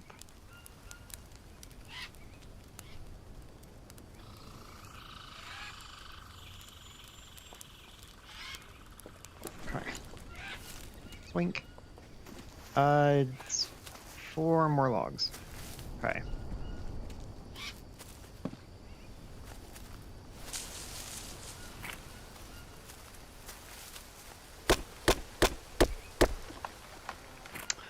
I need to remember that I drank like 70 some units out of my Biden, so I need to, next time I get back to a base that has a water filter, whoa, calm down.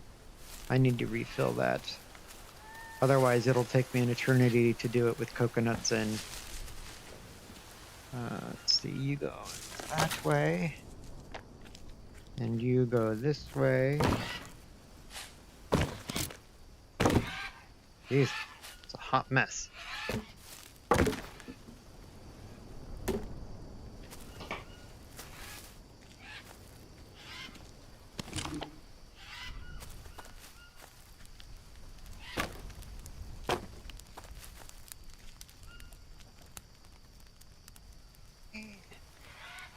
Okay, these are still going.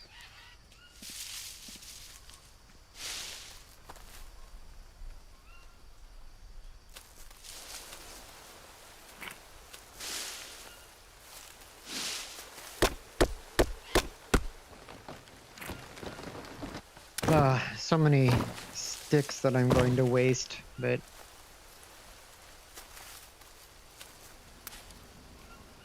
I don't know what the solution is to that. Like, on these structures that take a bunch of logs and long sticks, I mean, you'd think there needs to be some, or it'd be nice if there was a better way, like something better to do with all the, like the sticks and small sticks that you end up as a byproduct of trying to get all these other materials.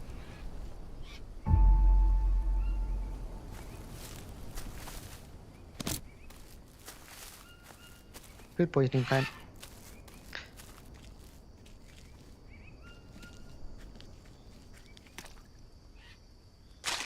Really? I got leeches that teleported to my arm.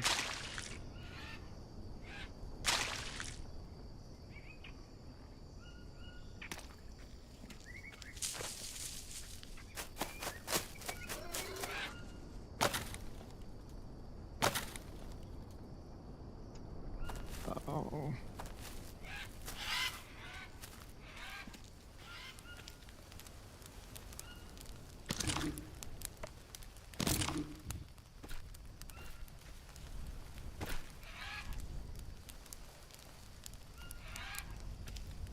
Let's see. I don't have a Biden here, so I will have to make this work.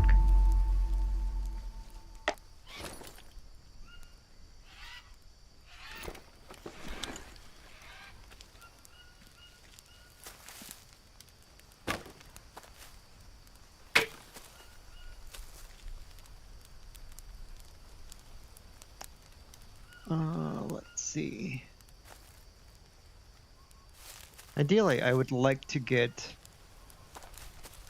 at least one more Biden. I really don't want to have to take 4 trips back and forth to the water. At the same time, though, I don't want this to take so long that it would have been quicker just to do 4 trips back to the water. So we'll just do a quick look-see.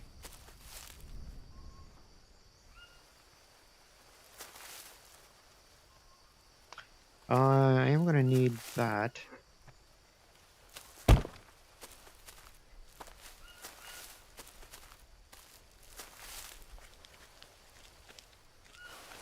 Oh well.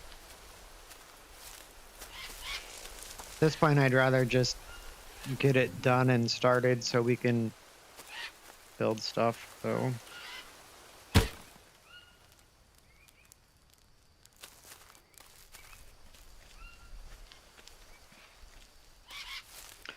I could use my other Biden too, since I've pretty much used the useful water out of it. Yeah, let's do that.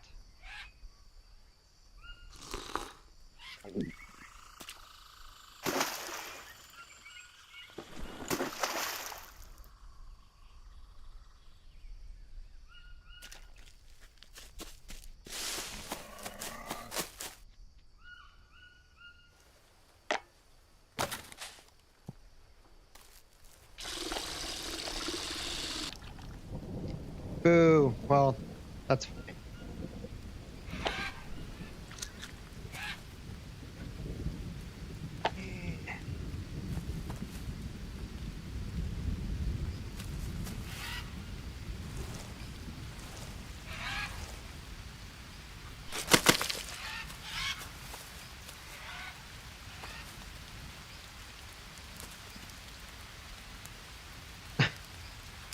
Stop it.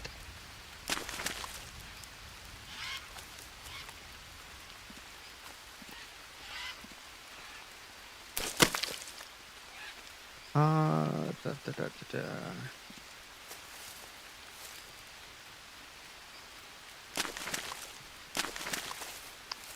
I'm going to build another fire.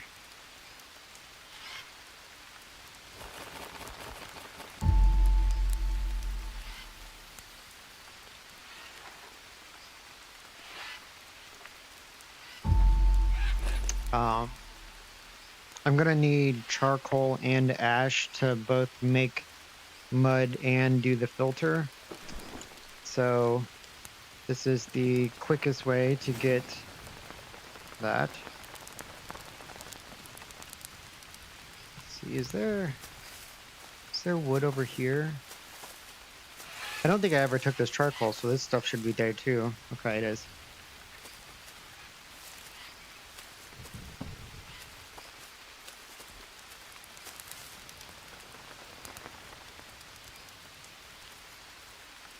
Perfect.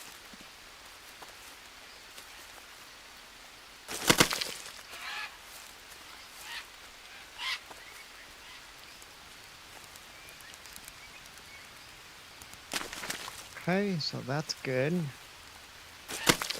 So I want to get the chest started as well.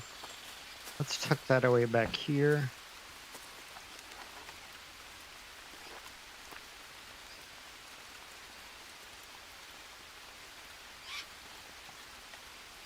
Let's see.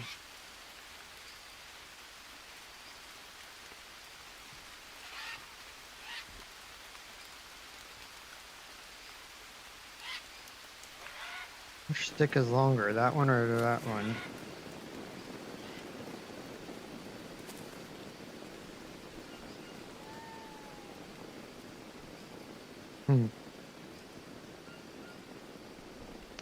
I'm second guessing what direction that is supposed to face.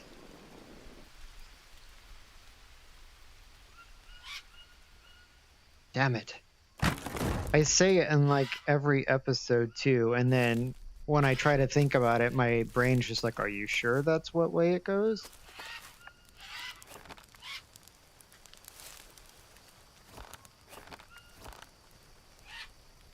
Okay, 2 more pieces of charcoal.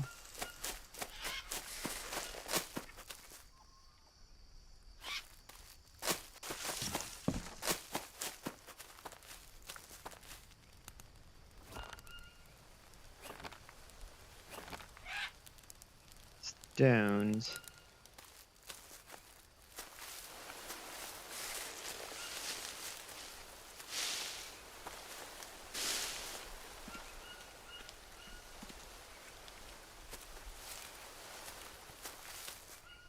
Come on, Glorious Rock. You want to spawn me some more stones? That would be super great of you. Come on. What? There's one.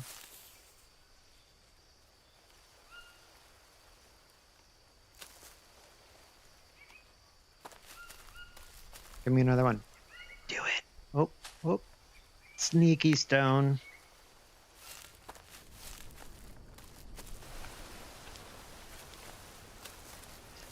Alright, I only need 3 of the large ones, so I can break one of these.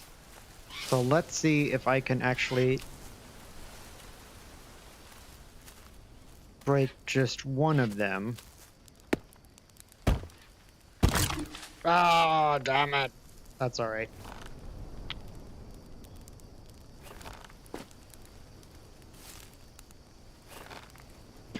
Okay, 2 more of those. There's rocks all over the place up here normally too. There's one.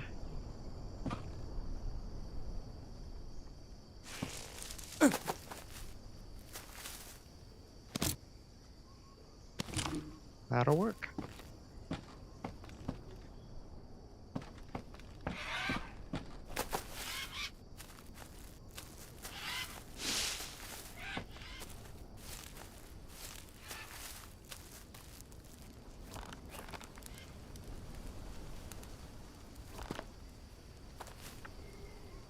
Settle down.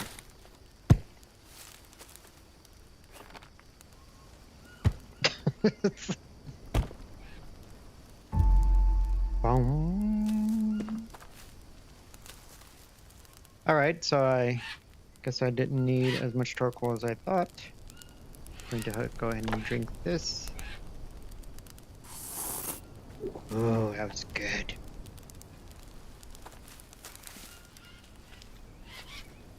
So I'll show you something that I've done before that up to this point I have kept very secret. It works some of the times. So if it doesn't work, then we just have to pretend that that's what I meant to happen.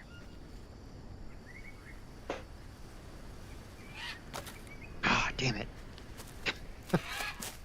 So disappointing.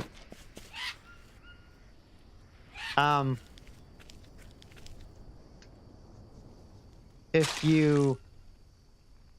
you hold the mud with both hands at an angle with the mud mixer, so like if you're over here in the corner, hold it with 2 hands with it kind of going down like this to where you see river mud show up twice. Most of the time when you do that, it'll actually fill up both sides of it at the same time. So you actually end up making an entire thing of mud with just one piece of river mud instead of 2. Needless to say, just with that happening like half of the time, that made a huge difference at my airfield base. I mean, that drastically cut down the amount of trips that I had to make back and forth to that climbing point to get mud. But don't tell anyone because it's a secret. And I know that since only 4 people ever watch these videos, it will still be a closely guarded secret, so... I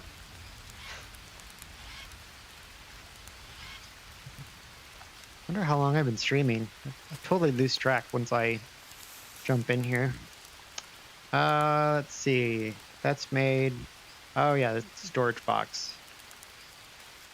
The downside to these is that since there isn't collision on them, if you fuck up, it's very unfortunate because there's nothing you can do about it.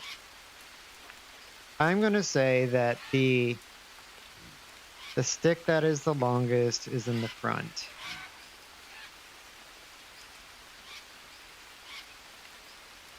I think that is longer than the other one.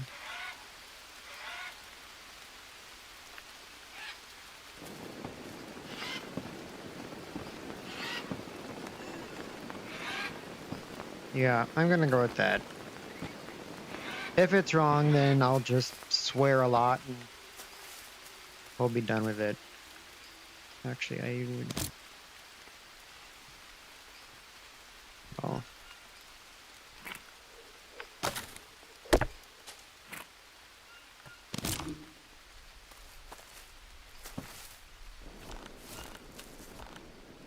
God damn it.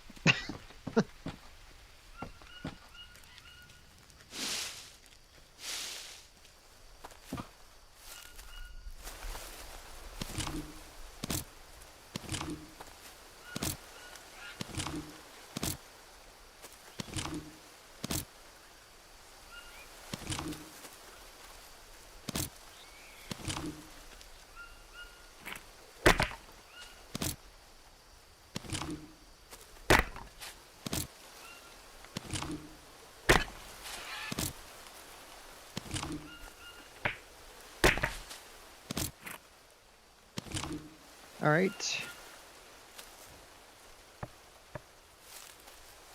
Okay. We're full on sticks, and these two will finish off the box.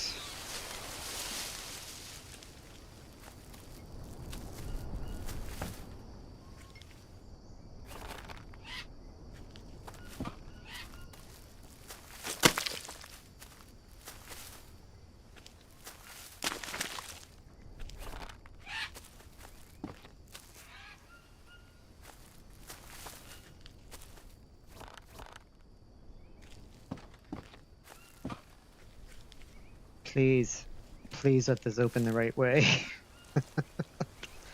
I swear to God, if it doesn't, I'm gonna kick a baby.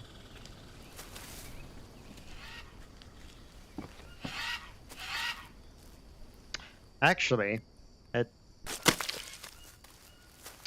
I am going to save.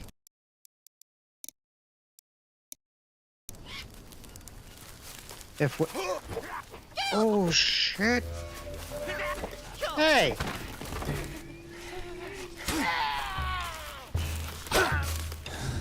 Don't be rude. Oh, God. Oh, God. Oh, God. Ah!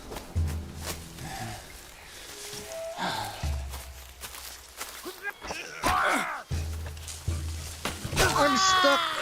I'm stuck.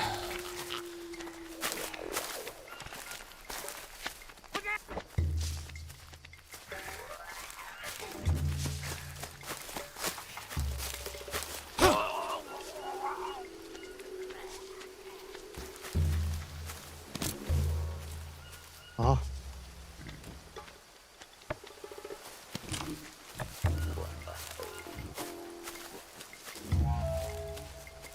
I'm gonna go after this guy.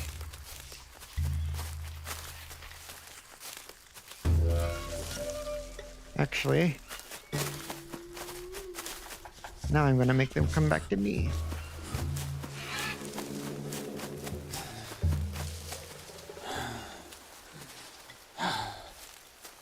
Ah.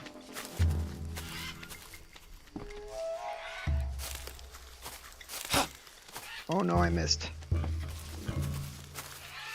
Oh no. Oh God.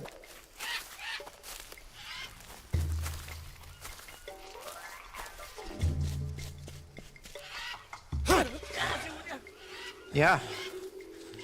That's right.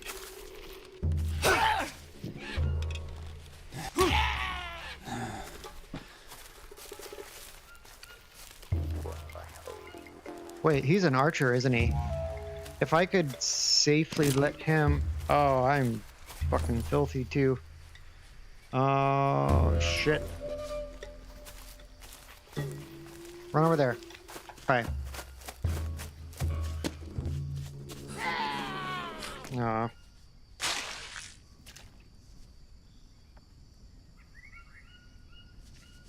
Need to wash off before this gets infected. Keep an eye out for the cat. I don't know what the... Oh, what was that? I'm spinning around my room again. I'm not entirely sure Like, I was obviously filthy when I got those cuts. Does it pretty much like guarantee that if I just use a regular bandage that I'm going to get infected because I was dirty at the time? Or is it more so if you put a bandage on while you're dirty, that's what makes it get infected? Oh, that is so sad. Luckily, I think I'm done with the mud mixer. Anyways, let's save again, because I don't remember if I got that save off before they showed up. What I want to do is save, and if this storage box is the wrong direction, I'm going to reload the game, destroy it, and then put it the other way. But I think it's going to be right. Oh, thank you, Jesus. All right. So I need to track down all of these fuckers and get my stuff back, because I shot my entire load at them.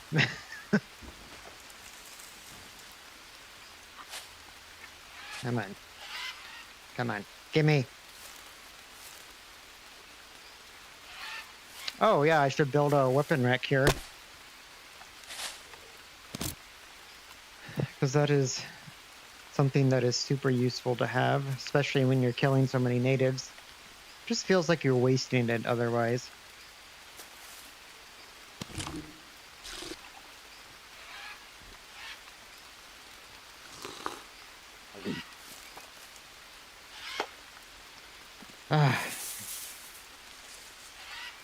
Can't believe they went after my mud mixer. Jerks. Let's see. Let's have a snake nugget.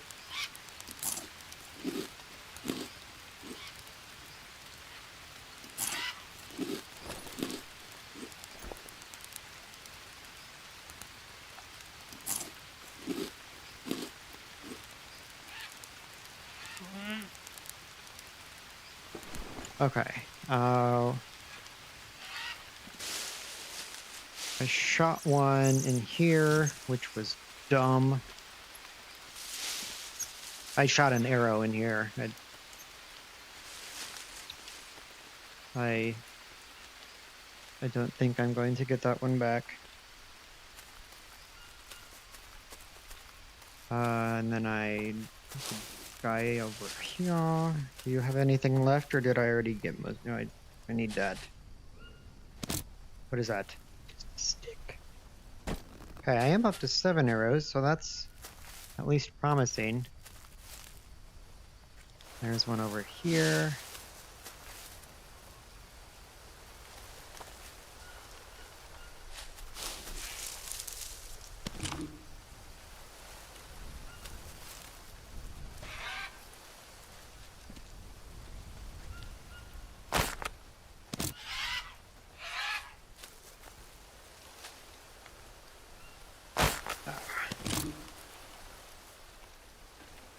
So even though the natives scare the shit out of me every time that I get like a fire raid like that, essentially, it is always like, it's very thrilling. It's exciting because it's one of the instances in the game where they're coming after you, not the other way around. I mean, it's essentially a sneak attack. You're not expecting it to happen. There must be another one over here somewhere. And I mean, it's like an adrenaline rush. You like the whole fight or flight.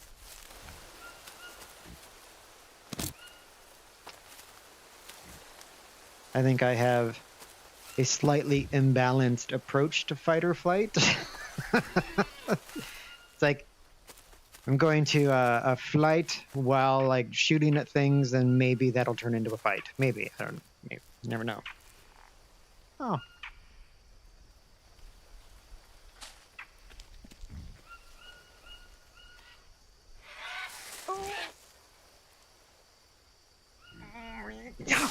Oh.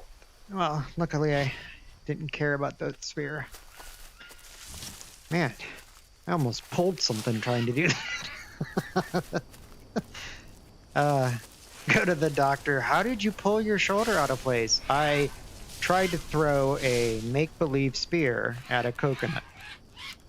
Yeah. I'm sure he wouldn't make fun of me at all.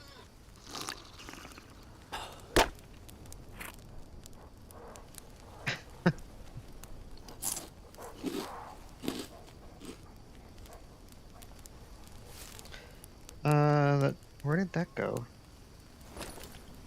Oh, on there. That's... Oh, Biden is over here. Nice.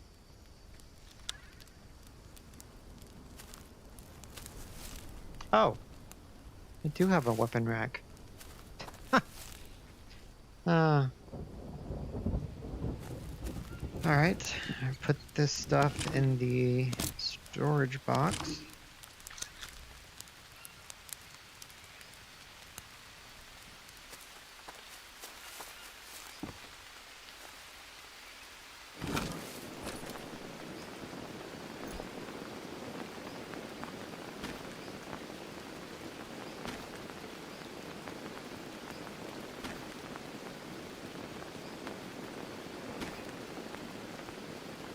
Nice. It is so handy that those storage boxes actually work. Actually, that might be better than mine. Yeah. I don't know why I even bother, like, storing the bows and stuff, because I get so many new ones so often that I rarely have to actually worry about the durability of it.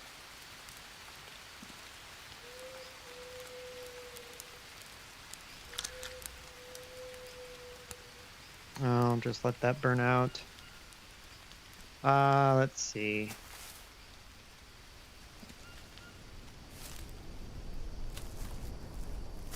Do you still think that there is another native out? Oh, there he is.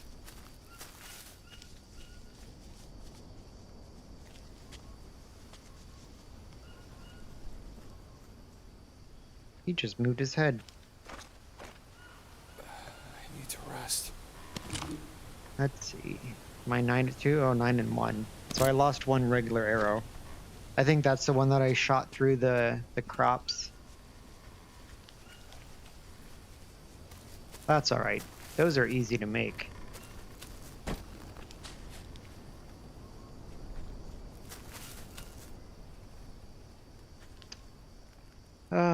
What a waste. Alright.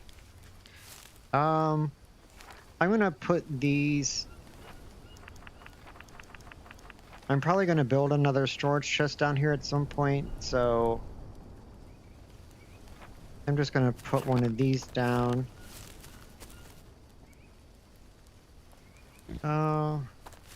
Well, actually, why don't I just build another storage chest now?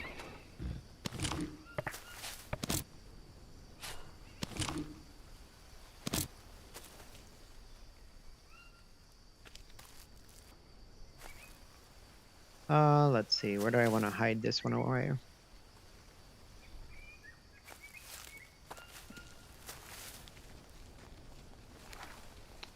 Let's put it over.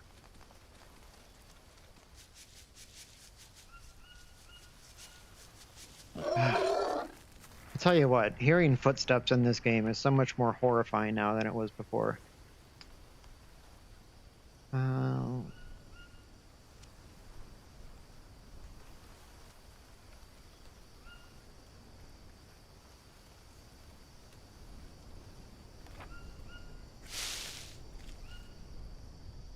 Yeah, I think that's right.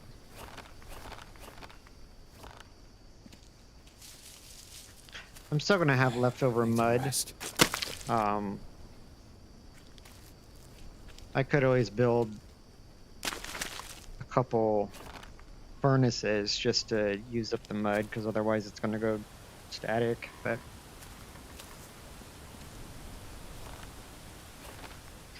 But again, if I'm not building anything else here made out of mud, it doesn't really matter if it goes static.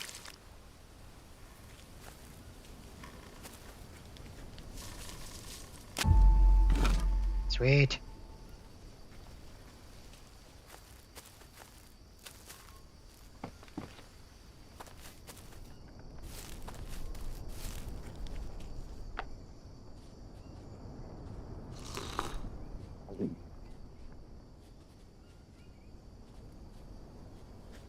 Only if you bandage duty. Okay, that's good to know.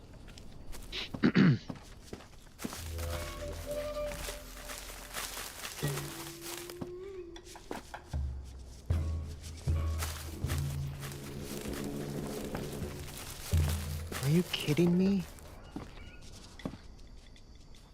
What the fuck? I have no energy. I can't fight them. Can you fall asleep after being attacked by natives? Oh, that is interesting. I've always wondered that, but I've never tried it. It won't let you fall asleep to get away from natives. Alright. Let me get some of my man juice back.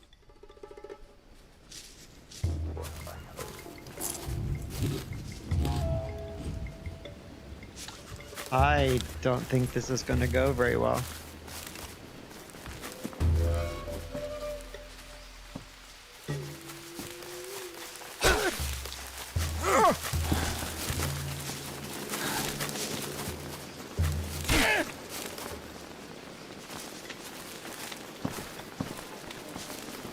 I don't care if I'm cheating. You guys won't let me go to bed. Just die. Die! I need my arrows back. Sir. Son of a bitch. I said die! Oh god. Oh, I'm stuck! I'm stuck! Oh no. So I wonder if that was just a regular patrol. Because if that was a second fire, well, I'm sure it was just a patrol. I say if that was a second fire patrol, that's a little OP. Damn it. Should have just stayed in my house and sniped them.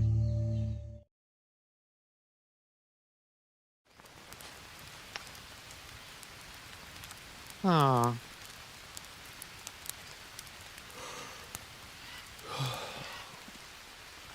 Let's see. Okay, so they've already destroyed that. I'm not dirty, so I think we just need to do the chest again. How's my stick situation? Yeah, I think just build the chest again.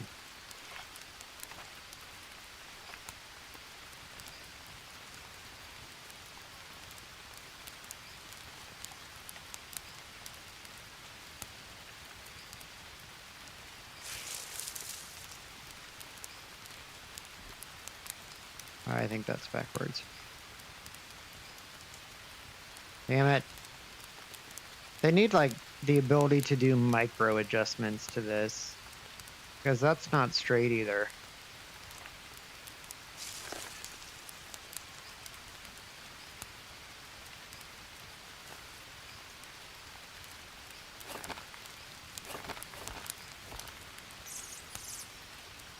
Huh.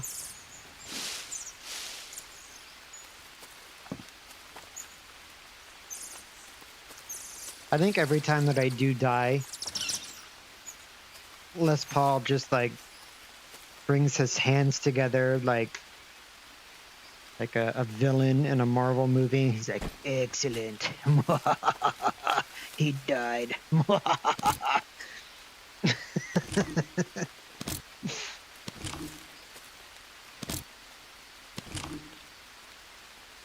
I just love the fact that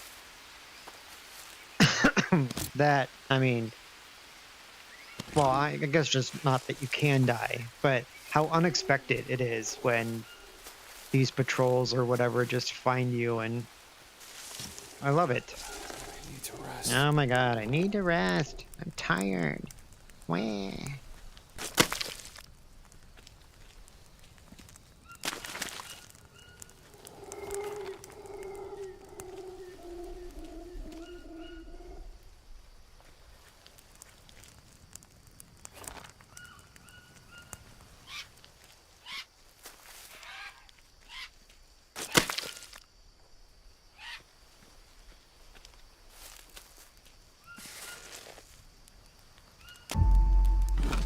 Oh, you.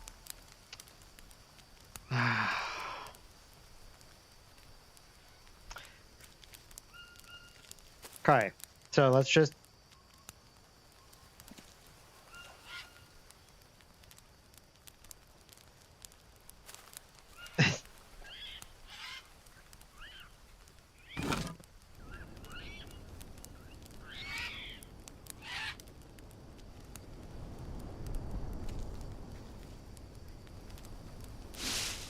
All right, well.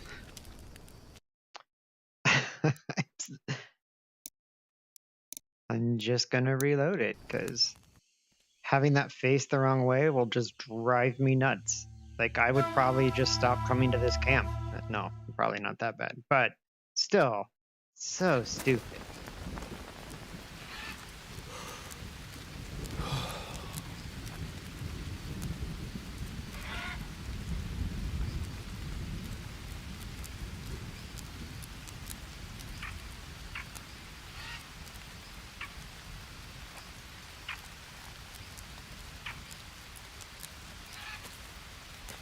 Okay, so the longest stick is in the front left.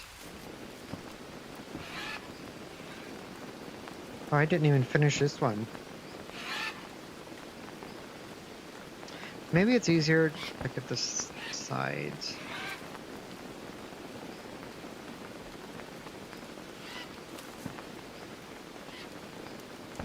Ah.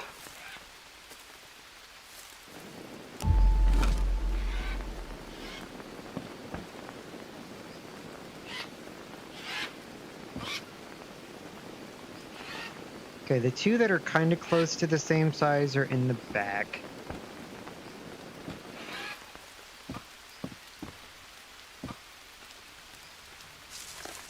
So I'm looking at this stick here. But like in this ghost mode, these two look way different than when it's fully built. So it's hard to tell if that's actually the right one.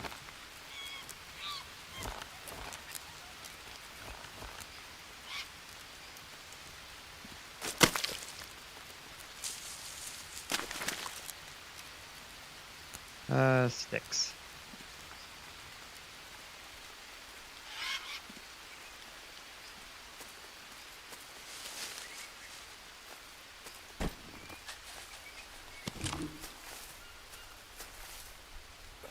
I need to rest. I need to rest.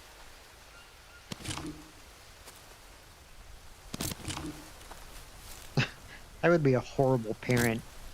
Every time one of my kids would be like, I don't feel good, I'm tired, I would just like mock them in the stupid childish voice. Like, yeah, I don't feel good, I just threw up.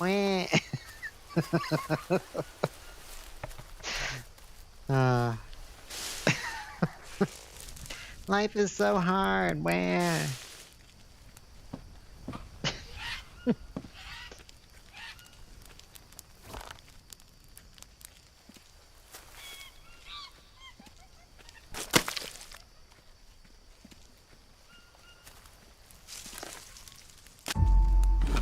Yay.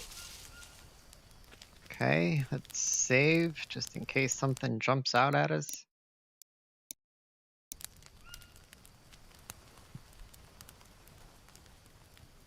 I am dirty-ish. No, just a little dirty. Alright. Oh, it's actually kind of early. Oh, so this is before the first fire. Isn't it? It was before I used the torch, because the torch isn't there. Or... I don't know. It's weird. No matter. Yeah. Let's go to bed. I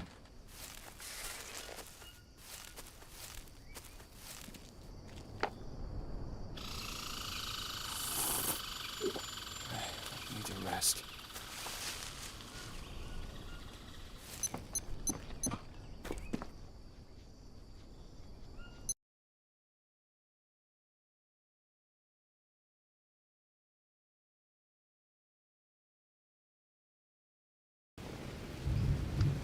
Oh, I'm low on something. Is it water?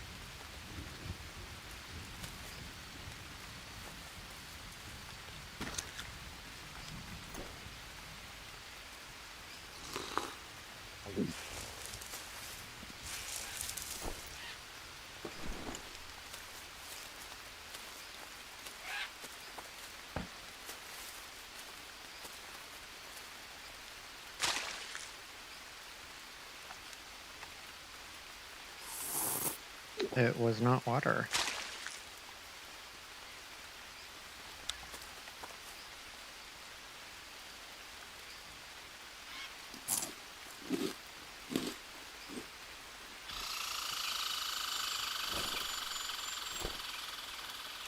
Let's see.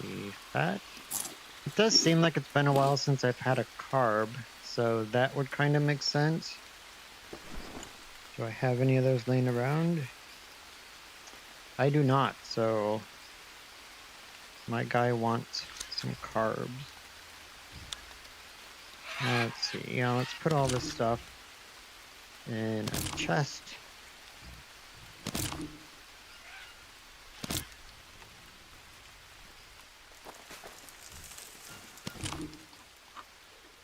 Oh.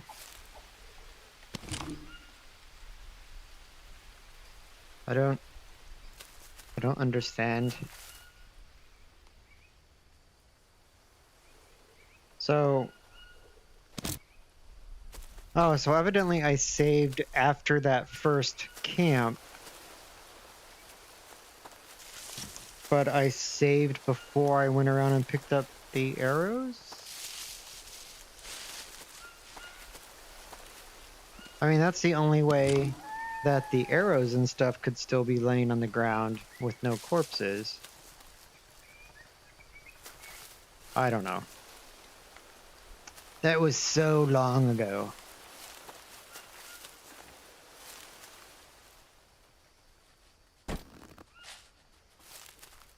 Now I have to remember where these bodies are at. I don't want to go through there because I don't know if that snake has respawned, because it's not like I can hear him.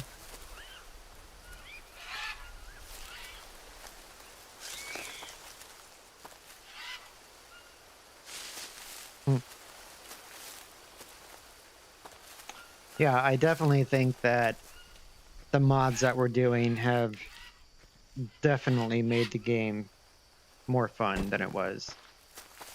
I mean, I had a great time when I played through the story mode. I mean, it was the first time that I'd ever seen anything with green hell, so I didn't have all the background of the flat screen version. But yeah, after spending I'm not entirely, I know I'm over 300 hours now of playing this game, and after you have that much time in one game, I mean, you're gonna get pretty good at the mechanics of the game. By no means does that mean that you've aced it or that you're the best there ever was, but I mean, if you do enough things enough time, you're gonna get better at them. So I'm probably gonna end up losing an arrow because I don't remember where all these guys died. But that's fine. Let's see. As we have learned in this episode, there will always be more natives, so at this point, I should get some carbs while I'm wandering about, because I'm evidently low enough that he feels the need to tell me.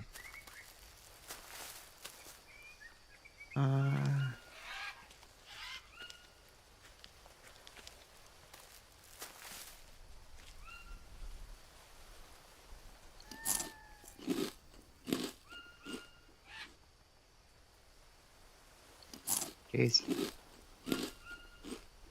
Alright, so I was a little low. Excuse me. Okay. I say we head back to the abandoned village because we have our mud water filter done, 2 mud storage chests. We still have those sitting over there because natives are assholes. That's fine. There's the torch.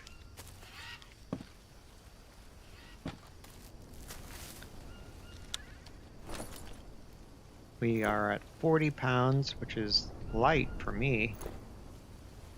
Oh yeah, I need to get rid of that. Put the charcoal and stuff in the chest. I realize that there is a chest right beside where we were just at, but I'm going to use that more for like cooking stuff. And then I try to like organize them just to the point that it's consistent.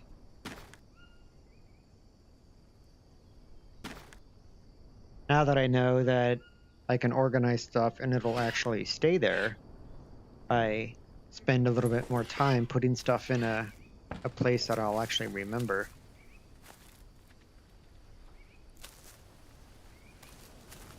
All right. Good to go. Save and then head out. I'm expecting there to be a kitty cat waiting for us, so we shall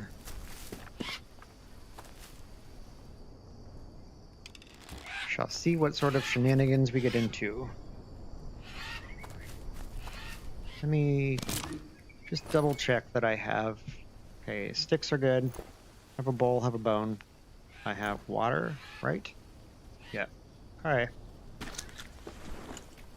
God, stupid tapir.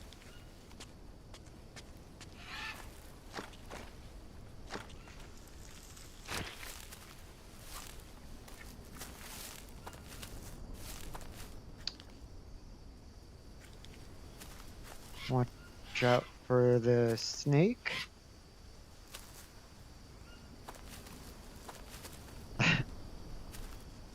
I have, of all the snakes in the entire game, the one that spawns in this area is the one that has gotten me the most. He is very good at this game.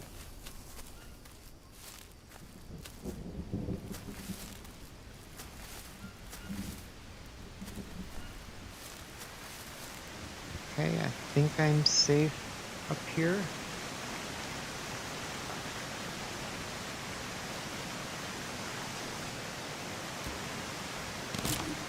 Hi. It's amazing how much smaller the map gets once you realize where certain points are. Like, I always knew that this point went back to like the spot by the tribal village, but what I never realized is just how close it actually was to it. Oh, you son of a bitch. Wow. He actually like struck at me and I just happened to be lucky enough that he missed. Wow, that was amazing camouflage on your part. Huh.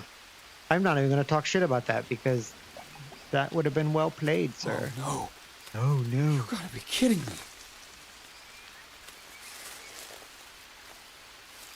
Stupid piece of shit. Jesus Christ. It's definitely gonna take a while to get used to that. No. Shit. Seriously? Let's see. Oh, no. You Yes. gotta be kidding me. That's what I wanted. Stupid piece of shit. Yeah.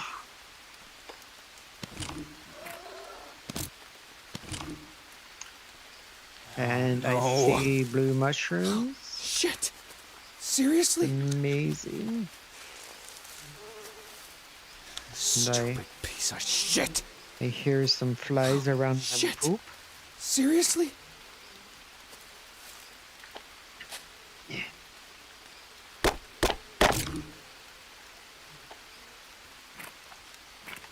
Oops.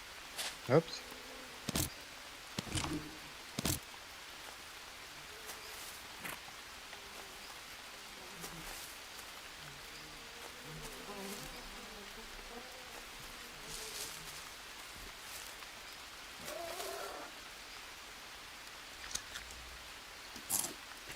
Ah, that's the life. All right, now I'm happy. Stupid piece of shit.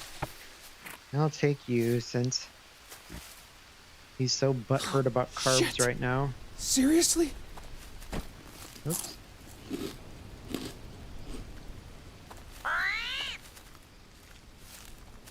Oh no. Stupid piece of shit. Oh, shit. At least I left the pot Seriously? here so I can find it. Stupid piece of shit. Aw.